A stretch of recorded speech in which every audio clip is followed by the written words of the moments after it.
Hello ಮಕ್ಳೇ, ಹೇಗಿದ್ದೀರಾ? ಎಲ್ರು ಆರಾಮಲ್ವಾ? ಮೇಧಾ to score more YouTube ಚಾನೆಲ್ಗೆ ನಿಮ್ಮೆಲ್ಲರಿಗೆ ಸ್ವಾಗತ. ಎಕ್ಸಾಮ್ ಬರ್ದಿದ್ದೀರಿ, 2 ಎಕ್ಸಾಮ್ ಈಗಾಗಲೇ ಬರ್ದಿದ್ದೀರಿ. ಮೊದಲನೆಯ ಒಂದು ಲ್ಯಾಂಗ್ವೇಜ್ ಅಂದ್ರೆ ಲ್ಯಾಂಗ್ವೇಜ್ 1 ಮತ್ತು ಸಬ್ಜೆಕ್ಟ್ 3 ಇವತ್ತು ಬರ್ದಿದ್ದೀರಿ. ಸೋಷಿಯಲ್ ಬರ್ದಿ, ಸಮಾಜ ವಿಜ್ಞಾನ, ಹಾಗೆ ಫಸ್ಟ್ ಎಕ್ಸಾಮ್ ಕನ್ನಡ ಅಥವಾ ಇಂಗ್ಲಿಷ್ ಬರ್ದವರು.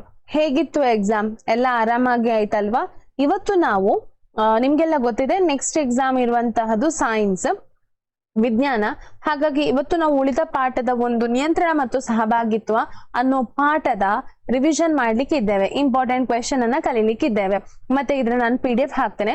ಹಾಗೆ ಒಂದು ನನಗೊಂದು PDF ಸಿಕ್ಕಿದೆ, ಅದನ್ನ ನಾನು ಹಾಕ್ತೇನೆ, ಡೌನ್ಲೋಡ್ ಮಾಡಿಕೊಳ್ಳಿ. ಅದರಲ್ಲಿ ಚಿತ್ರ ಮತ್ತೆ ನಿಮ್ಮ ಫಿಸಿಕ್ಸ್ಗೆ ಬೇಕಾದಂದ್ರೆ ಭೌತಶಾಸ್ತ್ರಕ್ಕೆ ಬೇಕಾದ ಕೆಲವು ಲೆಕ್ಕಗಳನ್ನೆಲ್ಲ ಕೊಟ್ಟಿದ್ದಾರೆ. ಹಾಗಾಗಿ ಅದನ್ನ ಒಮ್ಮೆ ನೋಡಿಕೊಳ್ಬಹುದು. ನಾನು 2 PDF ಅನ್ನ ಹಾಕ್ತೇನೆ ಇವತ್ತಿನ ಕ್ಲಾಸಿದು, ಹಾಗೂ ಆ PDF ಅನ್ನ ಕೂಡ ನಾನು ಮತ್ತೆ ನಮ್ಮ ಯಾವ್ದ್ರಲ್ಲಿ ಚಾಟ್ ಬಾಕ್ಸ್ ಅಲ್ಲಿ ನಾನು ಹಾಕ್ತೇನೆ. ಇವತ್ತು ನಾವು ರಿವಿಷನ್ ಮಾಡ್ತಾ ಇರುವಂತಹದ್ದು ನಿಯಂತ್ರಣ ಮತ್ತು ಸಹಭಾಗಿತ್ವ ಅನ್ನೋ ಪಾಠ. ಸೊ ಟೈಮ್ ವೇಸ್ಟ್ ಮಾಡದೆ ಶುರು ಮಾಡೋಣ ಬನ್ನಿ. ಮೊದಲಿಗೆ 2019ರಲ್ಲಿ ಕೇಳಿದಂತಹ ಒಂದು ಪ್ರಶ್ನೆ, ಚೂಸ್ ದ ಕರೆಕ್ಟ್ ಆನ್ಸರ್ ಅಂದ್ರೆ ಆರಿಸಿ ಬರೆಯಲ್ಲಿ ಕೇಳಿದಂತಹ ಪ್ರಶ್ನೆ. ಕೆಳಗೆ ಕೊಟ್ಟಿರುವ ಚಿತ್ರದಲ್ಲಿ ನರವೇಗಗಳು ಹಾದು ಹೋಗುವ ಸರಿಯಾದ ಮಾರ್ಗ. ನರವೇಗಗಳು ಅಂತ ಹೇಳಿದ್ರೆ ಸಿಗ್ನಲ್ಸ್ ಅಂತ ಏನ್ ಹೇಳ್ತೀವಿ, ಆ ಮೆಸೇಜ್ ಏನಿದೆ ಅಲ್ಲ, ಅದು ಹೇಗೆ ಹಾದು ಹೋಗ್ತದೆ ಅಂತ ಹೇಗೆ ಹಾದು ಹೋಗ್ತದೆ ನೋಡಿ. ಮೊದಲಿಗೆ ಯಾವುದು ಅದನ್ನ ಪಡೆದುಕೊಳ್ಳುವಂತಹದ್ದು, ಮೆಸೇಜ್ ಅನ್ನ ಪಡೆದುಕೊಳ್ಳುವಂತಹದ್ದು ಇದು ಡೆಂಡ್ರೈಟ್ ಅಲ್ವಾ. ಡೆಂಡ್ರೈಟ್ ಏನ್ ಮಾಡ್ತದೆ, ಪಡೆದುಕೊಳ್ತದೆ.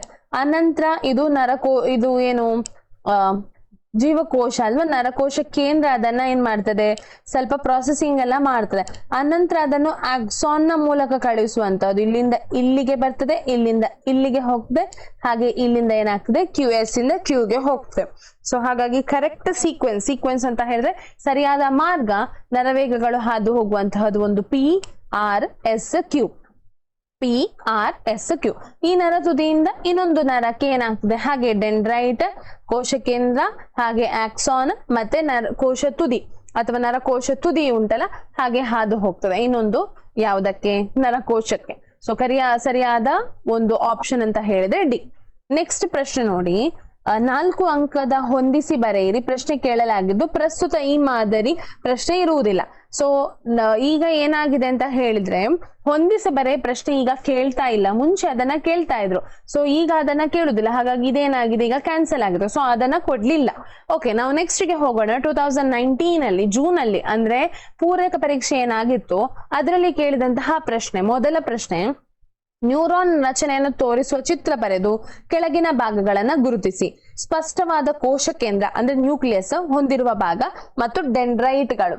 ಸೊ ನರಕೋಶದ ಚಿತ್ರ ಮಾಡ್ಬೇಕು ನೀವು. ನರಕೋಶದ ಚಿತ್ರ ನೀವು ಈಗಾಗಲೇ ಕಲ್ತಿರುವಿರಿ. ಮತ್ತೆ ಅದರಲ್ಲಿ 2 ಭಾಗಗಳನ್ನ ಕೇಳಿದ್ದಾರೆ. ಯಾವುದೆಲ್ಲ, ಒಂದು ಕೋಶ ಕೇಂದ್ರ, ಮತ್ತೊಂದು ಡೆಂಡ್ರೈಟ್. ಈ ಕೂದಲು ತರ ಏನಿದೆ ಅಲ್ವಾ, ಬೇರಿನ ತರ ಹರಡಿಕೊಂಡಿರುವಂತಹದ್ದು ಅದು ಡೆಂಡ್ರೈಟ್ ಆಗಿದೆ. ಮಧ್ಯದಲ್ಲಿರುವಂತಹದ್ದು ಕೋಶ ಕೇಂದ್ರ, ಅಥವಾ ಇದಕ್ಕೆ ಏನು ಹೇಳ್ತಾರೆ, ಕೋಶಕಾಯ ಅಂತ ಹೇಳ್ತಾರೆ. ಇದೇನಾಗಿದೆ, ತುದಿಯಲ್ಲಿರುವಂತಹದ್ದು ಇದು ನರತುದಿ. ಈ ಪಾರ್ಟ್ ಏನಾಗಿದೆ, ಈ ಪಾರ್ಟ್ ಆಕ್ಸಾನ್ ಅಂತ ಹೇಳಿ ಕರೀತಾರೆ. ಇದನ್ನ ಆಕ್ಸಾನ್ ಅಂತ ಹೇಳ್ತಾರೆ. ಸೊ ಇದು ಈ ಚಿತ್ರ ಇಂಪಾರ್ಟೆಂಟ್. ಹೆಚ್ಚಾಗಿ ಈ ಪ್ರಶ್ನೆನ ಕೇಳ್ತಾರೆ. ಸೊ ಕಲಿಬೇಕು ನೀವು ಎಲ್ಲರೂ. ಓಕೆ, ನೆಕ್ಸ್ಟ್ ಪ್ರಶ್ನೆಗೆ ಹೋಗೋಣ. ಜೂನ್ ನಲ್ಲೇ ಕೇಳಿದಂತಹ ಪ್ರಶ್ನೆ, ಈ ಕೆಳಗಿನ ಸಂದರ್ಭಗಳನ್ನ ಕಲ್ಪಿಸಿಕೊಳ್ಳಿ.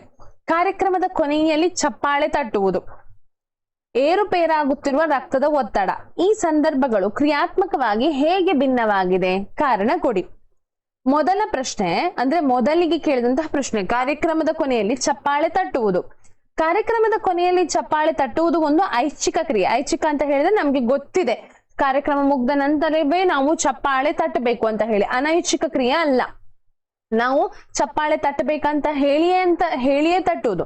ಇದು ಮುಮ್ಮೆದುಳಿನಿಂದ ಏನಾಗ್ತದೆ, ನಿಯಂತ್ರಿಸಲ್ಪಡುತ್ತದೆ.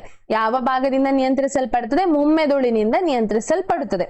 ಹಾಗೆಯೇ ಏರುಪೇರಾಗುತ್ತಿರುವ ರಕ್ತದ ಒತ್ತಡ, ಇದು ನಮ್ಮಲ್ಲಿ ಕೇಳುವುದಿಲ್ಲ. ನಮ್ಮ ಹಾರ್ಟ್ ಅಥವಾ ನಮ್ಮ ಸರ್ಕ್ಯುಲೇಟರಿ ಸಿಸ್ಟಮ್, ರಕ್ತ ಪರಿಚಲನಾಂಗ ವ್ಯೂಹ ಇದೆ ಅಲ್ವಾ, ನಮ್ಮಲ್ಲಿ ಕೇಳಿ ರಕ್ತವನ್ನ ಏರುಪೇರು ಮಾಡುವಂತಹದಲ್ಲ. ಅದು ತನ್ನಷ್ಟಕ್ಕೆ ಆಗುವಂತಹದ್ದು. ಸೊ ಅಂತಹ ಕ್ರಿಯೆಯನ್ನ ನಾವೇನಂತ ಕರಿತೇವೆ? ಅನೈಚ್ಛಿಕ ಕ್ರಿಯೆ ಅಂತ ಕರಿತೇವೆ. ಇದು ಯಾವುದರಿಂದ ನಿಯಂತ್ರಿಸಲ್ಪಟ್ಟಿದೆ? ಹಿಮ್ಮೆದುಳಿನಿಂದ ನಿಯಂತ್ರಿಸಲ್ಪಟ್ಟಿದೆ. ಆಯ್ತಾ? ಹಿಮ್ಮೆದುಳಿನಿಂದ ನಿಯಂತ್ರಿಸಲ್ಪಟ್ಟಿದೆ. ಸೊ ಗೊತ್ತಾಯ್ತಲ್ವಾ? ನಾವು ಚಪ್ಪಾಳೆ ತಟ್ಟುವಂತಹದ್ದು, ಬರೆಯುವಂತದ್ದು, ಇದನ್ನೇ ನಾನು ಬರಿಬೇಕು. ಈಗ ನಾನು ಅಂಡರ್ಲೈನ್ ಮಾಡಿದ್ದು ಮುಮ್ಮೆದುಳು ಅಂತಲೇ ಯಾಕೆ ಅಂಡರ್ಲೈನ್ ಮಾಡ್ಬೇಕು? ನನಗೆ ಗೊತ್ತಿದೆ ಅದು ಐಚ್ಛಿಕ ಕ್ರಿಯೆ. ಆಯ್ತಾ? ಅನೈಚ್ಛಿಕ ಕ್ರಿಯೆ ಅಂತ ಹೇಳಿದ್ರೆ ಏನಾಗ್ತಾ ಉಂಟು? ಈಗ ನೀವಾಗಲೂ ನಿಮ್ಮ ಒಂದು ಎಕ್ಸಾಂಪಲ್ ಕೊಡೋದಾದ್ರೆ, ನೀವು ಕುತ್ಕೊಂಡಿರ್ತೀರಿ, ನಿಮ್ಮ ಹೃದಯ ಬಡಿತಾ ಉಂಟು ಅಲ್ವಾ? ನೀವು ತಿಂದಿದ್ದೀರಿ, ಆ ತಿಂದ ಆಹಾರ ಜೀರ್ಣ ಆಗ್ತಾ ಉಂಟು, ದೇಹದಲ್ಲಿ ರಕ್ತ ಪರಿಚಲನೆ ಆಗ್ತಾ ಉಂಟು. ಇದೆಲ್ಲವನ್ನ ಏನಂತ ಹೇಳ್ತೇವೆ? ಅನೈಚ್ಛಿಕ ಕ್ರಿಯೆ ಅಂತ ಹೇಳ್ತೇವೆ. ಮೂರನೇ ಪ್ರಶ್ನೆಗೆ ಹೋಗೋಣ. ಗೊತ್ತಾಗದೆ ಮುಳ್ಳಿನ ಮೇಲೆ ಕಾಲಿಟ್ಟಾಗ ನಮ್ಮ ಕಾಲನ್ನ ಹಿಂದಕ್ಕೆ ಎತ್ತಿಕೊಳ್ಳುತ್ತೇವೆ. ಈ ಕ್ರಿಯೆಯಲ್ಲಿ ಜರುಗುವ ಘಟನೆಗಳನ್ನ ಕ್ರಮಾನುಗತವಾಗಿ ನಿರೂಪಿಸಿ. ಬಿ, ಮಾನವನ ನರವ್ಯೂಹದ ಯಾವ ಭಾಗವು ಈ ಕ್ರಿಯೆಯನ್ನ ನಿಯಂತ್ರಿಸಲ್ಪಡುತ್ತದೆ? ನೋಡಿ, ಉತ್ತರ ನೋಡಿ. ಈ ಕ್ರಿಯೆಯಲ್ಲಿ ಜರುಗುವ ಘಟನೆಗಳು ಏನೆಲ್ಲ ಕ್ರಿಯೆ ಜರಗಬಹುದು? ನೀವೇನೋ ಒಂದು ಮುಳ್ಳಿನ ಮೇಲೆ ಕಾಲಿಟ್ಟಿದ್ದೀರಿ, ನೀವು ಆ ಕಾಲನ್ನ ಏನ್ ಮಾಡ್ತೀರಿ? ಹಿಂದೆ ತೆಗಿತೀರಿ. ಮೊದಲಿಗೆ ನಮ್ಮ ಚರ್ಮ ಅಲ್ವಾ? ಕಾಲು ಅನ್ನೋದು, ಕಾಲಿನಲ್ಲಿ ಕೂಡ ನಮ್ಮ ಇಡೀ ದೇಹ ಚರ್ಮದ ಹೊದಿಕೆಯಿಂದ ಮಾಡಲ್ಪಟ್ಟಿದೆ. ಚರ್ಮದಲ್ಲಿರುವ ಗ್ರಾಹಕ ಕೋಶಗಳು ಏನ್ ಮಾಡ್ತದೆ? ಪ್ರಚೋದನೆಯನ್ನ ಸ್ವೀಕರಿಸ್ತದೆ. ಯಾರು? ಗ್ರಾಹಕ ಕೋಶಗಳು ಪ್ರಚೋದನೆಯನ್ನ ಸ್ವೀಕರಿಸ್ತದೆ. ಅಲ್ಲಿ ಒಂದು ನೋವು ಆಗ್ತದೆ. ಆ ನೋವನ್ನ ಗ್ರಹಿಸೋದು ಯಾರು? ಗ್ರಾಹಕ ಕೋಶಗಳು. ಆಯ್ತಾ? ಅನಂತರ ಏನಾಗ್ತದೆ? ಇದು ಜ್ಞಾನವಾಹಿ ನರದ ಮೂಲಕ ಮೆದುಳ ಬಳ್ಳಿಯನ್ನ ತಲುಪುತ್ತದೆ. ಜ್ಞಾನವಾಹಿ ನರದ ಮೂಲಕ ಮೆದುಳ ಬಳ್ಳಿಯನ್ನ ಏನ್ ಮಾಡ್ತದೆ? ತಲುಪುತ್ತದೆ. ಅಲ್ಲಿಂದ ಮೆದುಳ ಬಳ್ಳಿಯಲ್ಲಿನ ಸಂಪರ್ಕ ಕಲ್ಪಿಸುವ ಕೋಶವು ಸಂದೇಶವನ್ನು ಕ್ರಿಯಾವಾಹಿ ನರಕ್ಕೆ ವರ್ಗಾಯಿಸುತ್ತದೆ. ಜ್ಞಾನವಾಹಿ ನರ ಕಳಿಸುವುದು ಮೆದುಳ ಬಳ್ಳಿಗೆ, ಮೆದುಳ ಬಳ್ಳಿ ಅಲ್ಲಿಂದ ಏನ್ ಮಾಡ್ತದೆ? ಕ್ರಿಯಾವಾಹಿ ನರಕ್ಕೆ ಕಳಿಸ್ತದೆ.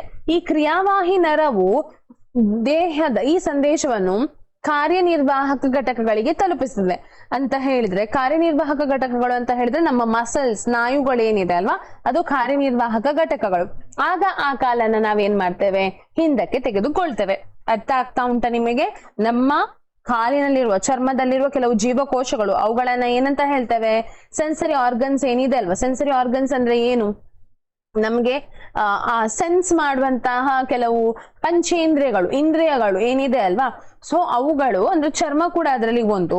ಆ ಚರ್ಮದಲ್ಲಿ ಏನಿರ್ತದೆ? ಗ್ರಾಹಕ ಕೋಶಗಳು ಇರ್ತದೆ. ಇದು ಪ್ರಚೋದನೆಯನ್ನ ಮೊದಲಿಗೆ ಗ್ರಹಿಸ್ತದೆ. ಅನಂತರ ಇದು ಏನ್ ಮಾಡ್ತದೆ? ಜ್ಞಾನವಾಹಿ ನರಕ್ಕೆ ತಲುಪಿಸ್ತದೆ. ಜ್ಞಾನವಾಹಿ ನರ ಮೆದುಳ ಬಳ್ಳಿಗೆ ತಲುಪಿಸ್ತದೆ. ಮೆದುಳ ಬಳ್ಳಿ ಅಲ್ಲಿಂದ ಸಂದೇಶವನ್ನು ಕ್ರಿಯಾವಾಹಿ ನರಕ್ಕೆ ತಲುಪಿಸ್ತದೆ. ಕ್ರಿಯಾವಾಹಿ ನರ ಯಾವುದಕ್ಕೆ ತಲುಪಿಸ್ತದೆ? ಕಾರ್ಯನಿರ್ವಾಹಕ ಘಟಕಗಳಿಗೆ. ಅಂದರೆ ಯಾವುದು? ಸ್ನಾಯುಗಳು, ಸ್ನಾಯು ಏನು ಅಥವಾ ಮೂಳೆಗಳೇನಿದೆ ಅಲ್ವಾ, ಅದಕ್ಕೆ ತಲುಪಿಸ್ತದೆ. ಸೊ ಅಲ್ಲಿಂದ ಏನ್ ಮಾಡ್ತದೆ? ನಾವು ಆ ಕಾಲನ ಹಿಂದಕ್ಕೆ ತೆಗೆದುಕೊಳ್ತೇವೆ. ಸೊ ಇದಿಷ್ಟು ಕಾರ್ಯಗಳು ಅಂದ್ರೆ ಘಟನೆಗಳು ಅಲ್ಲಿ ನಡೀತದೆ. ನೆಕ್ಸ್ಟ್ ಕೇಳಿದ ಪ್ರಶ್ನೆ ಯಾವುದು? ಎರಡನೇ ಪ್ರಶ್ನೆ ಯಾವುದಿತ್ತು? ಮಾನವನ ನರವ್ಯೂಹದ ಯಾವ ಭಾಗವು ಈ ಕ್ರಿಯೆಯನ್ನ ನಿರ್ವಹಿಸ್ತದೆ? ಮಾನವನ ನರವ್ಯೂಹದ ಮೆದುಳ ಬಳ್ಳಿ ಯಾವುದು ಈ ಕಾರ್ಯವನ್ನ ನಿರ್ವಹಿಸುತ್ತದೆ? ಮೆದುಳ ಬಳ್ಳಿ ಅಂತ ಹೇಳಿದ್ರೆ ಸ್ಪೈನಲ್ ಕಾರ್ಡ್. ನಮ್ಮ ಇದು ಯಾವುದು? ಇದಾದ್ರೆ ಯಾವುದು? ಮೆದುಳು ಆದ್ರೆ ಹೀಗೆ ನಮ್ಮ ಬೆನ್ನು ಮೂಳೆ ಒಳಗೆ ಒಂದು ಏನಿದೆ? ಮೆದುಳ ಬಳ್ಳಿ ಇದೆ. ಇದು ಈ ಕಾರ್ಯವನ್ನ ನಿರ್ವಹಣೆ ಮಾಡುವಂತಹದ್ದು. ನೆಕ್ಸ್ಟ್ 2020ರಲ್ಲಿ ಕೇಳಿದಂತಹ ಪ್ರಶ್ನೆ ನೋಡಿ, ಸರಿಯಾಗಿ ಆರಿಸಿ ಬರೆಯಿರಿ ಅಂತ ಅದರಲ್ಲಿ ಕೇಳಿದಂತಹದ್ದು. ಥೈರಾಕ್ಸಿನ್ ಹಾರ್ಮೋನಿಗೆ ಸಂಬಂಧಿಸಿದಂತೆ ಈ ಕೆಳಗಿನವುಗಳಲ್ಲಿ ತಪ್ಪಾದ ಹೇಳಿಕೆ. ಇದು ಕೊಬ್ಬಿನ ಚಯಾಪಚಯ ಕ್ರಿಯೆಯನ್ನ ನಿಯಂತ್ರಿಸುತ್ತದೆ. ಇದರ ಕೊರತೆಯಿಂದ ಗಳಗಂಡ ರೋಗ ಉಂಟಾಗುತ್ತದೆ. ಇದು ಪ್ಯಾರಾಥೈರಾಯ್ಡ್ ಗ್ರಂಥಿಯಿಂದ ಸ್ರವಿಕೆಯಾಗುತ್ತದೆ. ಆಹಾರದ ಅಲ್ಲಿನ ಅಯೋಡಿನ್ ಇದರ ಉತ್ಪಾದನೆಗೆ ಅವಶ್ಯಕ.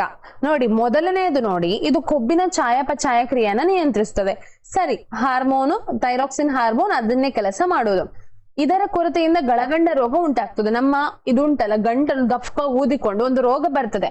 ಒಂದು ವೇಳೆ ನಮ್ಮ ದೇಹದಲ್ಲಿ ಸರಿಯಾಗಿ ಥೈರಾಕ್ಸಿನ್ ಸ್ರವಿಕೆಯಾಗದಿದ್ದರೆ ಆ ರೋಗವನ್ನ ಗಳಗಂಡ ರೋಗ ಅಂತ ಹೇಳ್ತೇವೆ. ಅದು ಕೂಡ ಸರಿಯಾಗಿದೆ. ಇದು ಪ್ಯಾರಾಥೈರಾಯ್ಡ್ ಗ್ರಂಥಿಯಿಂದ ಸ್ರವಿಸಲ್ಪಡುತ್ತದೆ. ಅಲ್ಲ, ಇದು ಥೈರಾಯ್ಡ್ ಗ್ರಂಥಿಯಿಂದ ಸ್ರವಿಸಲ್ಪಡುವಂತಹದ್ದು. ಥೈರಾಕ್ಸಿನ್ ಅನ್ನೋದು ಥೈರಾಯ್ಡ್ ಗ್ರಂಥಿಯಿಂದ ಸ್ರವಿಸಲ್ಪಡುವುದು, ಪ್ಯಾರಾಥೈರಾಯ್ಡ್ ಅಲ್ಲ. ಆಯ್ತಾ? ಮತ್ತೆ ಆಹಾರದಲ್ಲಿನ ಅಯೋಡಿನ್ ಇದರ ಉತ್ಪಾದನೆಗೆ ಅವಶ್ಯಕ. ನಮ್ಮಲ್ಲಿ ಇದರ ಸರಿಯಾಗಿ ಕೆಲಸ ಮಾಡ್ಬೇಕಾದ್ರೆ ನಮ್ಮ ಆಹಾರದಲ್ಲಿ ಅಯೋಡಿನ್ ಅಂಶ ಇರಬೇಕು. ನೆಕ್ಸ್ಟ್ ಹೋಗೋಣ ಎರಡನೇ ಪ್ರಶ್ನೆಗೆ. ಕೆಳಗೆ ಕೊಟ್ಟಿರುವ ರಚನೆಯನ್ನ ಹೆಸರಿಸಿ. ಇದರ ಸಾಮಾನ್ಯ ಕಾರ್ಯವೇನು? ಎ ಮತ್ತು ಬಿ ಗುರುತಿಸಿರುವ ರಚನೆಗಳ ಕಾರ್ಯವನ್ನ ತಿಳಿಸಿ. ಈ ರಚನೆಗಳು ಪ್ರಾಣಿಗಳಿಗೆ ಶೀಘ್ರ ಪ್ರಕ್ರಿಯೆಗಳನ್ನ ನೀಡಲು ಪರಿಣಾಮಕಾರಿಯಾಗಿದೆ. ಏಕೆ? ನೋಡಿ, ಒಂದು ಚಿತ್ರ ಕೊಟ್ಟಿದ್ದಾರೆ. ಯಾವ ಚಿತ್ರ ಅದು? ಎ ಮತ್ತು ಬಿ ಅಂತ ಹೇಳ್ತಾರೆ. ಈಗಾಗಲೇ ನಾವು ಅದನ್ನ ಏನ್ ಮಾಡಿದೆವು? ಡಿಸ್ಕಸ್ ಮಾಡಿದೆವು. ಅದೇ ಪ್ರಶ್ನೆಗೆ ಇದು ಉತ್ತರ. ಇದರ ಉತ್ತರ ಏನಂತ ಹೇಳಿದ್ರೆ, ಇದು ಪರಾವರ್ತಿತ ಚಾಪವನ್ನ ತೋರಿಸುವ ರಚನೆ. ಯಾವುದನ್ನ ತೋರಿಸುವ ರಚನೆ? ಪರಾವರ್ತಿತ ಚಾಪವನ್ನ ತೋರಿಸುವ ರಚನೆ. ಇಮಿಡಿಯೇಟ್ ರಿಯಾಕ್ಷನ್ ಆಗುವಂತಹದ್ದು, ಬಿಸಿ ಮುಟ್ಟಿದಾಗ, ಮುಳ್ಳಿನ ಮೇಲೆ ಕಾಲಿಟ್ಟಾಗ ಅಂತದ್ದು. ಆಯ್ತಾ? ಆ ಕ್ರಿಯೆನೇನಂತ ಹೇಳುದು? ಪರಾವರ್ತಿತ ಚಾಪ ಅಂತ ಹೇಳುದು. ಪ್ರಚೋದನೆಗೆ ತಕ್ಷಣದ ಪ್ರತಿಕ್ರಿಯೆ ಇದು. ಯಾವ ಪ್ರತಿಕ್ರಿಯೆ? ಪ್ರಚೋದನೆಗೆ ತಕ್ಕ ಪ್ರತಿಕ್ರಿಯೆ. ಇಲ್ಲಿ ಎ ಅನ್ನೋದು ಏನಾಗಿದೆ? ಜ್ಞಾನವಾಹಿನರ. ಇದು ಸಂದೇಶವನ್ನು ಗ್ರಾಹಕಗಳಿಂದ ಸ್ವೀಕರಿಸಿ ಮೆದುಳ ಬಳ್ಳಿಗೆ ತಲುಪಿಸುತ್ತದೆ. ಬಿ ಅನ್ನೋದು ಏನಾಗಿದೆ? ಬಿ ಅನ್ನೋದು ಇದು ಸ್ನಾಯು, ನಮ್ಮ ಕೈಯಲ್ಲಿರುವ ಸ್ನಾಯು. ಆಯ್ತಾ? ಸ್ನಾಯು ಘಟಕಗಳಲ್ಲಿ ಕಾರ್ಯನಿರ್ವಾಹಕ ಘಟಕ ಇದು ಪ್ರಚೋದನೆಗೆ ಸೂಕ್ತ ಪ್ರತಿಕ್ರಿಯೆಯನ್ನು ತೋರಿಸುತ್ತದೆ. ಮತ್ತೆ ಈ ರಚನೆಗಳು ಪ್ರಾಣಿಗಳಿಗೆ ಶೀಘ್ರ ಪ್ರಕ್ರಿಯೆಯನ್ನು ನೀಡಲು ಪರಿಣಾಮಕಾರಿಯಾಗಿದೆ. ಏಕೆ? ಪ್ರಾಣಿಗಳಲ್ಲಿ ಪ್ರಚೋದನೆಗಳು ಮೆದುಳಿನ ಆಲೋಚನಾ ಭಾಗದಲ್ಲಿ ಪರಿಷ್ಕರಿಸಿ ಪ್ರತಿಕ್ರಿಯಿಸಲ್ಪಡುತ್ತದೆ. ಇದು ನಿಧಾನವಾದ ಕ್ರಿಯೆಯಾಗಿದೆ. ಕೆಲವು ಪ್ರಚೋದನೆಗಳಿಗೆ ಶೀಘ್ರವಾಗಿ ಪ್ರತಿಕ್ರಿಯಿಸಬೇಕಾಗಿರುವುದರಿಂದ ಹೆಚ್ಚು ಸಂಕೀರ್ಣ ಪ್ರಾಣಿಗಳಲ್ಲಿ ಈ ವಿಧಾನ ವಿಕಾಸಗೊಂಡಿದೆ. ಆಕ್ಚುಲಿ ಏನಾಗ್ತದೆ ಅಂತ ಹೇಳಿದ್ರೆ, ನಮಗೀಗ ನಾನು ಥಿಂಕ್ ಮಾಡಿ ಬರಿತಾ ಇದ್ದೇನೆ, ನೀವು ಎಕ್ಸಾಮ್ ಬರಿತಾ ಇದ್ದೀರಿ, ಥಿಂಕ್ ಮಾಡ್ತೀರಿ. ಆಗ ಮೆದುಳಿನೆಲ್ಲ ಎಲ್ಲಾ ಮೆಸೇಜ್ ನಿಮ್ಮ ಕೈಗೆ ಅದು ಕಳಿಸ್ಬೇಕಾದ್ರೆ, ಆ ಮೆಸೇಜ್ ಇದೇ ಉತ್ತರ ಬರಿಬೇಕಂತ ಹೇಳಿದ್ರೆ ಅದು ಮೆದುಳಿಗೆ ಹೋಗ್ಬೇಕು. ತಕ್ಷಣಕ್ಕೆ ಏನಾಗ್ಬೇಕು? ಮೆದುಳಿಗೆ ಹೋಗ್ಬೇಕು. ಅಥವಾ ನೀವೇನ್ ಮಾಡಿದಿರಿ? ಒಂದು ಬಿಸಿಯ ಮೇಲೆ ಕಾಲಿಟ್ಟಿದ್ದೀರಿ, ಅಥವಾ ಒಂದು ಮುಳ್ಳಿನ ಮೇಲೆ ಕಾಲಿಟ್ಟ ಅಲ್ಲಿಂದ ಮೆಸೇಜ್ ಎಲ್ಲಿಗೆ ಹೋಗ್ಬೇಕು? ಮೆದುಳಿಗೆ ಹೋಗ್ಬೇಕು. ಇಮಿಡಿಯೇಟ್ ಆಗಿ ಮೆದುಳಿಗೆ ಹೋಗ್ಲಿಕ್ಕೆ ಕಷ್ಟ ಅಲ್ವಾ? ಅಷ್ಟು ಮೇಲೆ ನಮ್ಮ ತಲೆ ಬುರುಡೆ ಒಳಗೆ ಇರುವುದು ಮೆದುಳು ಅಲ್ವಾ?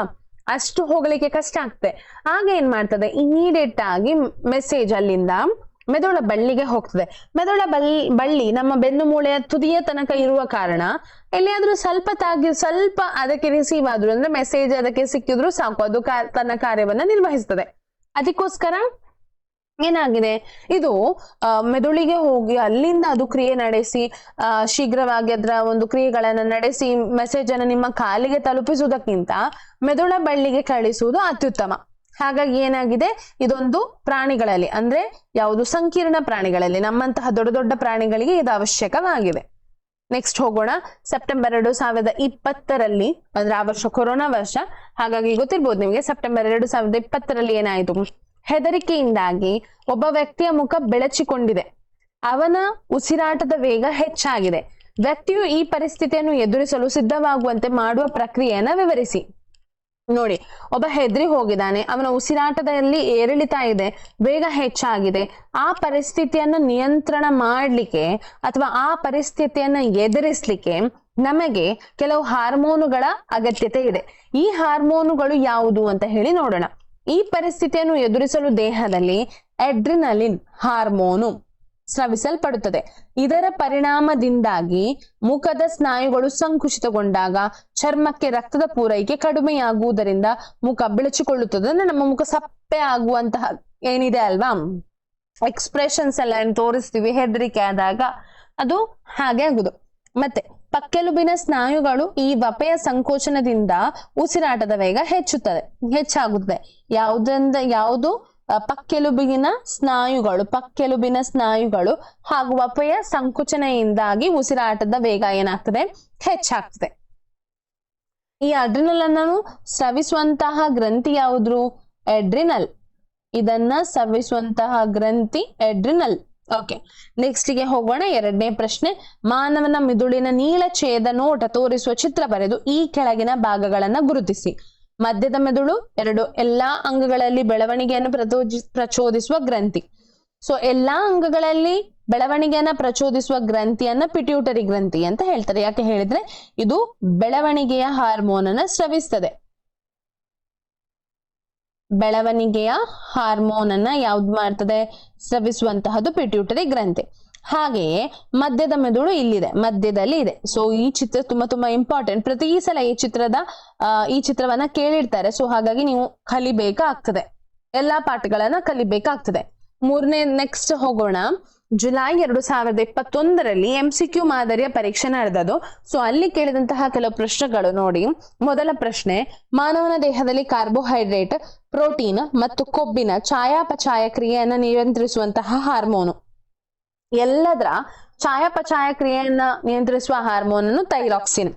ಟೆಸ್ಟೋಸ್ಟಿರಾನ್ ಇದು ಪುರುಷರಲ್ಲಿ ಬಿಡುಗಡೆಯಾಗುವಂತಹದ್ದು. ಟೆಸ್ಟೋಸ್ಟಿರಾನ್ ಪುರುಷರಲ್ಲಿ ಬಿಡುಗಡೆಯಾಗುವಂತಹದ್ದು. ಇದು ದ್ವಿಲಿಂಗಿಯ ಬೆಳವಣಿಗೆಯನ್ನ ತೋರಿಸುವಂತಹ ಹಾರ್ಮೋನ್. ಅಂದ್ರೆ ಪುರುಷರು ದೊಡ್ಡರಾಗುವುದು ಅಂತೆಲ್ಲ ಹೇಳ್ತಾರಲ್ಲ, ಗಡ್ಡ ಮೀಸೆ ಬರ್ಲಿಕ್ಕೆ, ಅದೆಲ್ಲ ಹೆಲ್ಪ್ ಆಗುವಂತ ಹಾರ್ಮೋನ್. ಅಡ್ರಿನಲ್ ನಾವು ಈಗಷ್ಟೇ ಕಲ್ತಿದ್ದೇವೆ. ಅಡ್ರಿನಲ್ ಎಂಬ ಗ್ರಂಥಿಯಿಂದ ಸ್ರವಿಕೆ ಆಗ್ತದೆ. ಇದು ಫ್ಲೈಟ್ ಅಂಡ್ ಫಿಯರ್ ಹಾರ್ಮೋನ್ ಅಂತ ಹೇಳ್ತಾರೆ ಇದಕ್ಕೆ. ಯಾಕೆ ಹೇಳಿದ್ರೆ ನಾವು ಹೆದರಿಕೆ ಆದಾಗ ತುಂಬಾ ಅದನ್ನೆಲ್ಲ ಕಂಟ್ರೋಲ್ ಮಾಡುವಂತಹದ್ದು ಇದು. ಇನ್ಸುಲಿನ್ ಯಾವುದರಿಂದ ಬಿಡುಗಡೆ ಆಗ್ತದೆ? ಮೇದೋಜಿರಕ ಗ್ರಂಥಿಯಿಂದ. ಮೇದೋಜಿರಕ ಗ್ರಂಥಿಯಿಂದ ಬಿಡುಗಡೆ ಆಗುವಂತಹದ್ದು. ಇದು ರಕ್ತದಲ್ಲಿ ಗ್ಲೂಕೋಸ್ನ ಪ್ರಮಾಣವನ್ನ ಕಡಿಮೆ ಮಾಡಲಿಕ್ಕೆ ಸಹಾಯ ಆಗ್ತದೆ. ಥೈರಾಕ್ಸಿನ್ ಅನ್ನೋದು ಥೈರಾಯ್ಡ್ ಗ್ರಂಥಿಯಿಂದ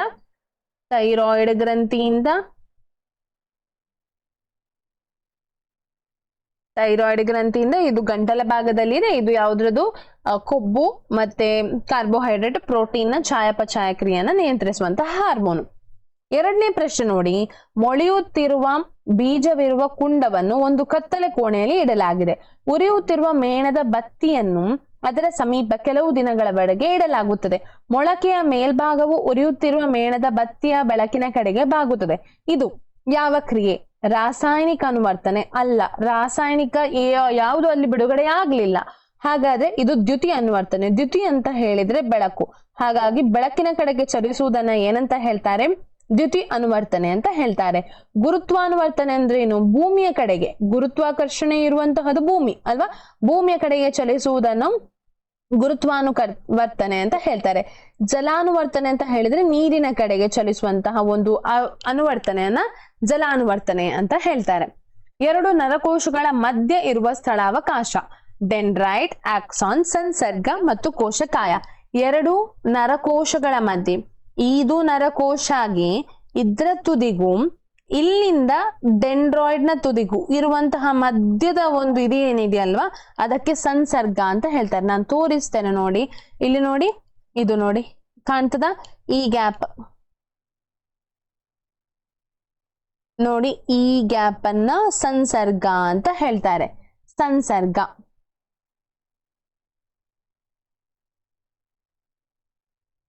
ಓಕೆ, ನೆಕ್ಸ್ಟ್ ಗೆ ಹೋಗೋಣ. 2021ರಲ್ಲಿ ಪೂರಕ ಪರೀಕ್ಷೆ ಏನಾಗಿತ್ತು ಅದರ ಪ್ರಶ್ನೆಗಳು. ಸಸ್ಯಗಳ ಬೆಳವಣಿಗೆಯನ್ನು ಕುಂಠಿತಗೊಳಿಸುವ ಸಸ್ಯದ ಹಾರ್ಮೋನು ಅಬ್ಸಿಸಿಕ್ ಆಸಿಡ್. ಮತ್ತೆ ಪರಾವರ್ತಿತ ಪ್ರತಿಕ್ರಿಯೆಯ ಕೇಂದ್ರ ಮೆದುಳ ಬಳ್ಳಿ. ಆಯ್ತಾ? ಮತ್ತೆ ನರಕೋಶದಲ್ಲಿ ವಿದ್ಯುತ್ ಆವೇಗವು ಚಲಿಸುವ ಸರಿಯಾದ ಮಾರ್ಗ. ಡೆಂಡ್ರೈಟ್, ಕೋಶಕಾಯ, ಆಕ್ಸಾನ್, ನರತುದಿ. ಫಸ್ಟ್ ಕ್ವೆಶ್ಚನ್ ಅದ ಅಲ್ವಾ ನಾವು ಡಿಸ್ಕಸ್ ಮಾಡಿದ್ದು. ಓಕೆ, ಮಾರ್ಚ್ಗೆ ಹೋಗೋಣ. ಮಾರ್ಚ್ 2022ರಲ್ಲಿ ಕೇಳಿದಂತಹ ಪ್ರಶ್ನೆಗಳು. ಈ ಕೆಳಗಿನ ಸಸ್ಯ ಹಾರ್ಮೋನುಗಳ ಕಾರ್ಯ ತಿಳಿಸಿ. ಆಕ್ಸಾನ್ ಮತ್ತು ಸೈಟೋಕೈನಿನ್. ಆಕ್ಸಾನ್ ಏನ್ ಮಾಡ್ತದೆ? ಆಕ್ಸಿನ್ ಏನ್ ಮಾಡ್ತದೆ? ಜೀವಕೋಶವಾಗಿ ಉದ್ದವಾಗಿ ಬೆಳೆಯಲು ಸಹಾಯ ಮಾಡ್ತದೆ. ಅಂದ್ರೆ ಸಸ್ಯದ ಬೆಳವಣಿಗೆಗೆ ಸಹಾಯ ಮಾಡ್ತದೆ. ಸಸ್ಯದ ಬೆಳವಣಿಗೆಗೆ ಏನ್ ಮಾಡ್ತದೆ?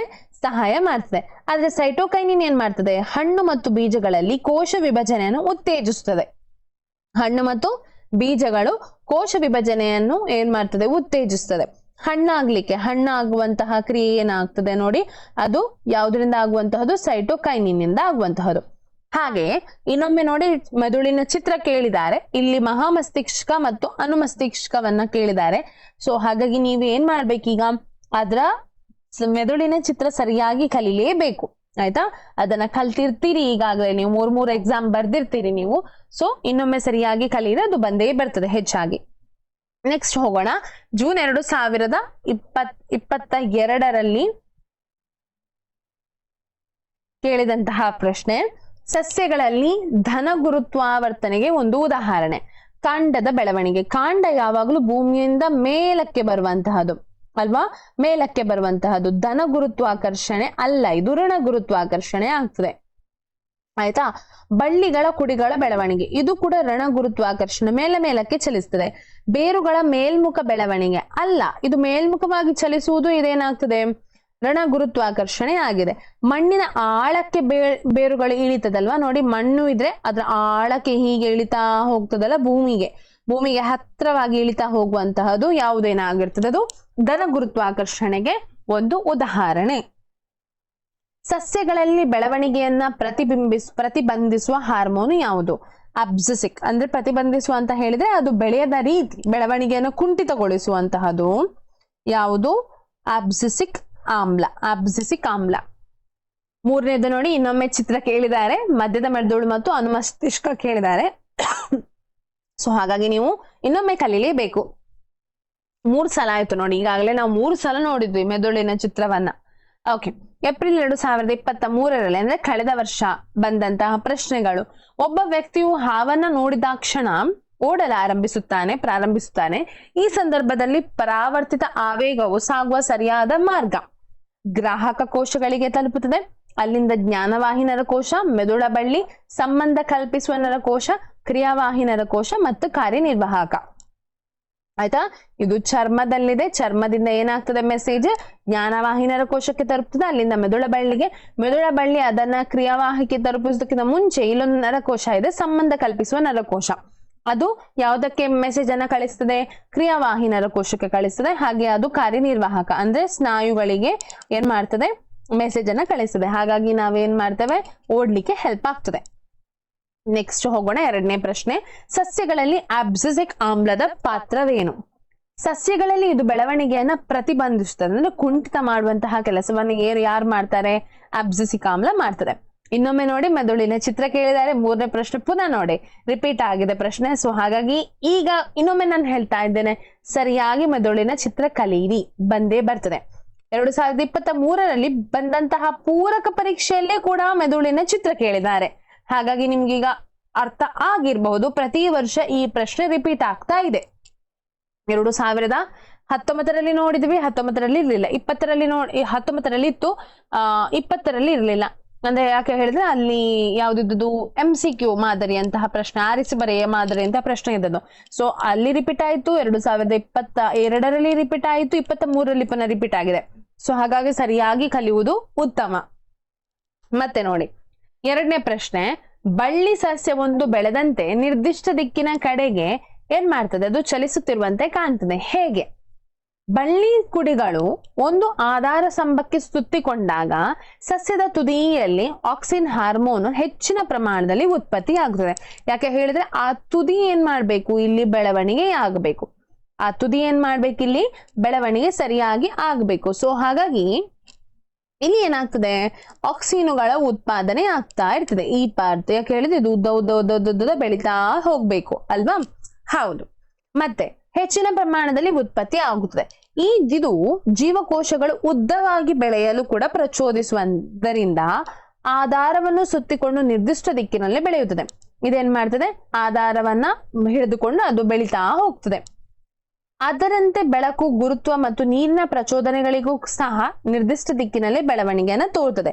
ಖಾಲಿ ಅಷ್ಟು ಮಾತ್ರ ಅಲ್ಲ, ಆಕ್ಸಿನ್ ನ ಪ್ರಮಾಣ ಮಾತ್ರ ಅಲ್ಲ, ಇಲ್ಲಿ ನೀರು ಕೂಡ ಏನ್ ಮಾಡ್ತದೆ, ಸ್ವಲ್ಪ ಅದರದೇ ಆದ ಒಂದು ಮಹತ್ವವನ್ನು ಹೊಂದಿದೆ. ಅದೇ ರೀತಿ ಗುರುತ್ವಾಕರ್ಷಣೆ ಕೂಡ, ಅದೇ ರೀತಿ ಬೆಳಕು ಕೂಡ. ಬೆಳಕನ್ನು ಕೂಡ ಆರಿಸಿದ ಸಸ್ಯ ಏನ್ ಮಾಡ್ತದೆ, ಬೆಳೀತಾ ಹೋಗ್ತದೆ. 3ನೇ ಪ್ರಶ್ನೆ ನೋಡಿ, ಪ್ರಾಣಿಗಳಲ್ಲಿ ರಾಸಾಯನಿಕ ಸಂವಹನದ ಅಗತ್ಯವನ್ನ ವಿವರಿಸಿ. ರಾಸಾಯನಿಕ ಸಂವಹನ ಯಾಕೆ ನಡಿಬೇಕು ಅಂತ ಹೇಳಿ. ನರಕೋಶಗಳಿಂದ ಉಂಟಾಗುವ ಸಂವಹನವು ಎಲ್ಲಾ ಜೀವಕೋಶಗಳಲ್ಲಿ ನಡೆಯುವುದಿಲ್ಲ. ನರಕೋಶಗಳಿಗೆ ಸಂಪರ್ಕವಿರುವ ಜೀವಕೋಶಗಳಲ್ಲಿ ಮಾತ್ರ ನಡೆಯುತ್ತದೆ. ನರಕೋಶಗಳು ಎಲ್ಲಾ ಜೀವಕೋಶಗಳಿಗೂ ಸಂಪರ್ಕ ಹೊಂದಿಲ್ಲ. ಹಾಗಾಗಿ ಯಾವುದೆಲ್ಲ ಜೀವಕೋಶಗಳಿಗೆ ಸಂಪರ್ಕ ಹೊಂದಿದೆ ಅಲ್ಲೆಲ್ಲ ಇದು ಏನಾಗ್ತದೆ, ನರಕೋಶದಿಂದ ಉಂಟಾಗುವ ಸಂವಹನ ನಡೀತದೆ. ಆದ್ರೆ ಕೆಲವು ಕಡೆಗಳಲ್ಲಿ ನಮ್ಮ ರಕ್ತ ಏನಾಗಿದೆ, ಇಡೀ ದೇಹವನ್ನ ಚಲಿಸ್ತದೆ, ಪ್ರತಿಯೊಂದು ಜೀವಕೋಶಕ್ಕೂ ಹೋಗಿ ಮುಟ್ಟುತ್ತದೆ. ಹಾಗಾಗಿ ರಾಸಾಯನಿಕ ಸಂವಹನ ಅಂದ್ರೆ ಹಾರ್ಮೋನುಗಳ ಸ್ರವಿಕೆ ಮತ್ತು ಅವುಗಳು ನಮ್ಮ ಕೆಲವು ಕಾರ್ಯಗಳನ್ನು ನಿರ್ವಹಿಸುವಂತಹದ್ದು ಮುಖ್ಯವಾಗಿದೆ. ನರಕೋಶಗಳು ನಿರಂತರವಾಗಿ ವಿದ್ಯುತ್ ಆವೇಗಗಳನ್ನ ಸೃಷ್ಟಿಸಲು ಸಾಧ್ಯವಿಲ್ಲ. ಆದ್ದರಿಂದ ಪ್ರತಿಯೊಂದು ಜೀವಕೋಶಗಳಿಗೆ ನಿಯಂತ್ರಿತವಾಗಿ ಸಂವೇಗಗಳನ್ನ ಸಾಗಿಸಲು ರಾಸಾಯನಿಕ ಸಂವಹನ ಅಗತ್ಯ. ಇದು ಯಾವುದರಿಂದ ನಡೆಯುವಂಥದ್ದು? ಹಾರ್ಮೋನುಗಳಿಂದ ನಡೆಯುವಂತಹದ್ದು. ಯಾವುದರಿಂದ ನಡೆಯುವಂಥದ್ದು? ಹಾರ್ಮೋನುಗಳನ್ನ ನಡೆಯುವಂಥದ್ದು. ಮತ್ತೆ ಇದಿಷ್ಟು ಲಾಸ್ಟ್ ಇಯರ್ನ ಪ್ರಶ್ನೆಗಳು. ಈಗ ಕೆಲವು ಇಂಪಾರ್ಟೆಂಟ್ ಪ್ರಶ್ನೆಗಳೇನಿದೆ ಅದನ್ನ ಸ್ವಲ್ಪ ನೋಡೋಣ. ಒಂದು ಜೀವಿಯಲ್ಲಿ ಸಹಭಾಗಿತ್ವ ಮತ್ತು ನಿಯಂತ್ರಣ ವ್ಯವಸ್ಥೆಯ ಅಗತ್ಯತೆ ಏನು? ಯಾಕೆ ಬೇಕು? ಕಂಟ್ರೋಲ್ ಮತ್ತು ಕೋಆರ್ಡಿನೇಷನ್ ಯಾಕೆ ಬೇಕು? ಅಥವಾ ನಿಯಂತ್ರಣ ಹಾಗೂ ಸಹಭಾಗಿತ್ವ ಅದನ್ನು ನಮ್ಮ ದೇಹ ಹೇಗೆ ಸಹಕರಿಸ್ತದೆ, ದೇಹದ ಭಾಗಗಳು, ಅದರ ಅಗತ್ಯತೆ ಏನು ಅಂತ ಹೇಳಿ. ಪರಿಸರದ ಬದಲಾವಣೆಗಳಿಗೆ ಸೂಕ್ತವಾಗಿ ಪ್ರತಿಕ್ರಿಯಿಸಲು. ಯಾವುದಕ್ಕೆ? ಪರಿಸರದ ಬದಲಾವಣೆಗಳಿಗೆ ಸೂಕ್ತವಾಗಿ ನಾವೇನ್ ಮಾಡ್ಬೇಕಾಗ್ತದೆ? ಪ್ರತಿಕ್ರಿಯಿಸಬೇಕಾಗ್ತದೆ ಅಲ್ವಾ? ದೇಹದ ಎಲ್ಲಾ ಚಟುವಟಿಕೆಗಳು ಸಮರ್ಪಕವಾಗಿ ಕಾರ್ಯನಿರ್ವಹಿಸಲು. ನಮ್ಮ ದೇಹ ಕೂಡ ಎಲ್ಲಾ ಚಟುವಟಿಕೆಗಳನ್ನು ಕೂಡ ಏನ್ ಮಾಡ್ಬೇಕು? ನಿರ್ವಹಿಸಬೇಕಾಗ್ತದೆ. ಅದೇ ರೀತಿ ವಿವಿಧ ಕ್ರಿಯೆಗಳ ನಡುವೆ ಹೊಂದಾಣಿಕೆ ತರಲು, ದೇಹದಲ್ಲಿ ನಡೆಯುವ ಕೆಲವು ಕ್ರಿಯೆಗಳಿಗೆ ಹೊಂದಾಣಿಕೆ ನಡೆಸಲಿಕ್ಕೆ ಕೂಡ ಇದು ಸಹಾಯ ಆಗ್ತದೆ. ಸಂಸರ್ಗದಲ್ಲಿ ಎರಡು ನರಕೋಶಗಳ ಮಧ್ಯೆ ಏನಾಗುತ್ತದೆ? ಎರಡು ನರಕೋಶಗಳ ನಡುವಿನ ಖಾಲಿ ಅವಕಾಶಕ್ಕೆ ಸಂಸರ್ಗ ಅಂತ ಹೇಳ್ತಾರೆ. ಆಯ್ತಾ? ಅಂದ್ರೆ ಒಂದು ಡೆಂಡ್ರಾಯ್ಡ್ ನ ತುದಿ, ಓಕೆ ನೋಡಿ ಮಾಡ್ತೇನೆ. ಇದು ನರಕೋಶದ ತುದಿ, ನರಕೋಶದ ತುದಿ, ಹಾಗೆ ಇದು ಡೆಂಡ್ರಾಯ್ಡ್ ನ ತುದಿ, ಡೆಂಡ್ರಾಯ್ಡ್ ನ ತುದಿ, ಡೆಂಡ್ರೈಟ್ ನ ತುದಿ. ಆಯ್ತಾ? ನರಕೋಶದ ತುದಿಯಲ್ಲಿ ಉಂಟಾಗುವ ನರವೇಗವು ಅಲ್ಲಿ ಕೆಲವು ರಾಸಾಯನಿಕಗಳನ್ನ ಬಿಡುಗಡೆ ಮಾಡ್ತದೆ. ಇಲ್ಲಿ ನರಕೋಶದಿಂದ ಉಂಟಾಗುವ ಇದು ಇಲ್ಲಿ ಹೀಗೆ ಬಿಡುಗಡೆ ಮಾಡ್ತದೆ. ಆಯ್ತಾ? ಅದು ಕೆಲವು ರಾಸಾಯನಿಕಗಳು. ಆ ರಾಸಾಯನಿಕಗಳು ಡೆಂಡ್ರಾಯ್ಡ್ ನ ತುದಿಯನ್ನ ಹೋಗಿ ತಲುಪಬೇಕು. ಆಯ್ತಾ? ಎಲ್ಲಿ ತಲುಪಬೇಕು? ಡೆಂಡ್ರಾಯ್ಡ್ ನ ತುದಿಯನ್ನು ಇಲ್ಲಿಂದ ಹೀಗೆ ಹೋಗಿ ಇಲ್ಲಿಗೆ ತಲುಪಬೇಕು. ಇದು ತಲುಪಿದ ತಕ್ಷಣ ಪುನಃ ವಿದ್ಯುತ್ತಾವೇಶ ಏನು ಉಂಟಾಗ್ತದೆ. ಇಲ್ಲಿ ತಲುಪಿದ ತಕ್ಷಣ ಈ ಡೆಂಡ್ರಾಯ್ಡ್ ನ ತುದಿ ಕೂಡ ಇನ್ನೊಮ್ಮೆ ಏನ್ ಮಾಡ್ತದೆ? ಕೆಲವು ರಾಸಾಯನಿಕಗಳನ್ನ ಸ್ರವಿಸ್ತದೆ. ಯಾವುದ್ರ ಕಡೆಗೆ? ನರಕೋಶದ ತುದಿಯ ಕಡೆಗೆ ಮೆಸೇಜ್ ಅನ್ನ ಕಳಿಸುವುದು. ಯಾರು? ಡೆಂಡ್ರಾಯ್ಡ್ ನ ತುದಿ. ಯಾಕೆ? ನನಗೆ ಆ ಆವೇಶಗಳು ತಲುಪಿದೆ, ವಿದ್ಯುತ್ತಾವೇಶಗಳು ತಲುಪಿದೆ ಅಂತ ಹೇಳಿ. ಅಂದ್ರೆ ಈಗ ನೀವು ಮೆಸೇಜ್ ಕಳಿಸ್ತೀರಿ, ವಾಟ್ಸಾಪ್ ಅಲ್ಲಿ ನೋಡಿರ್ತೀರಿ, ಮೆಸೇಜ್ ಕಳಿಸ್ತೀರಿ ಅಲ್ವಾ?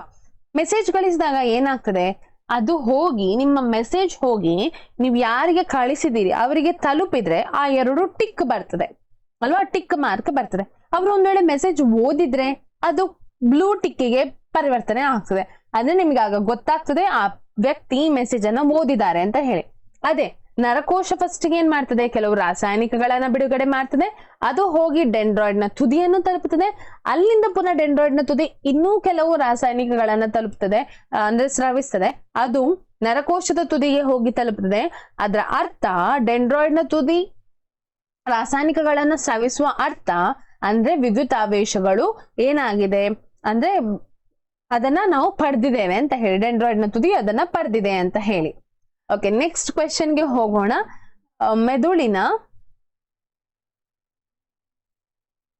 ಮೆದುಳಿನ ಯಾವ ಭಾಗವು ದೇಹದ ಭಂಗಿ ಮತ್ತು ಸಮತೋಲನವನ್ನು ನಿರ್ವಹಿಸುತ್ತದೆ?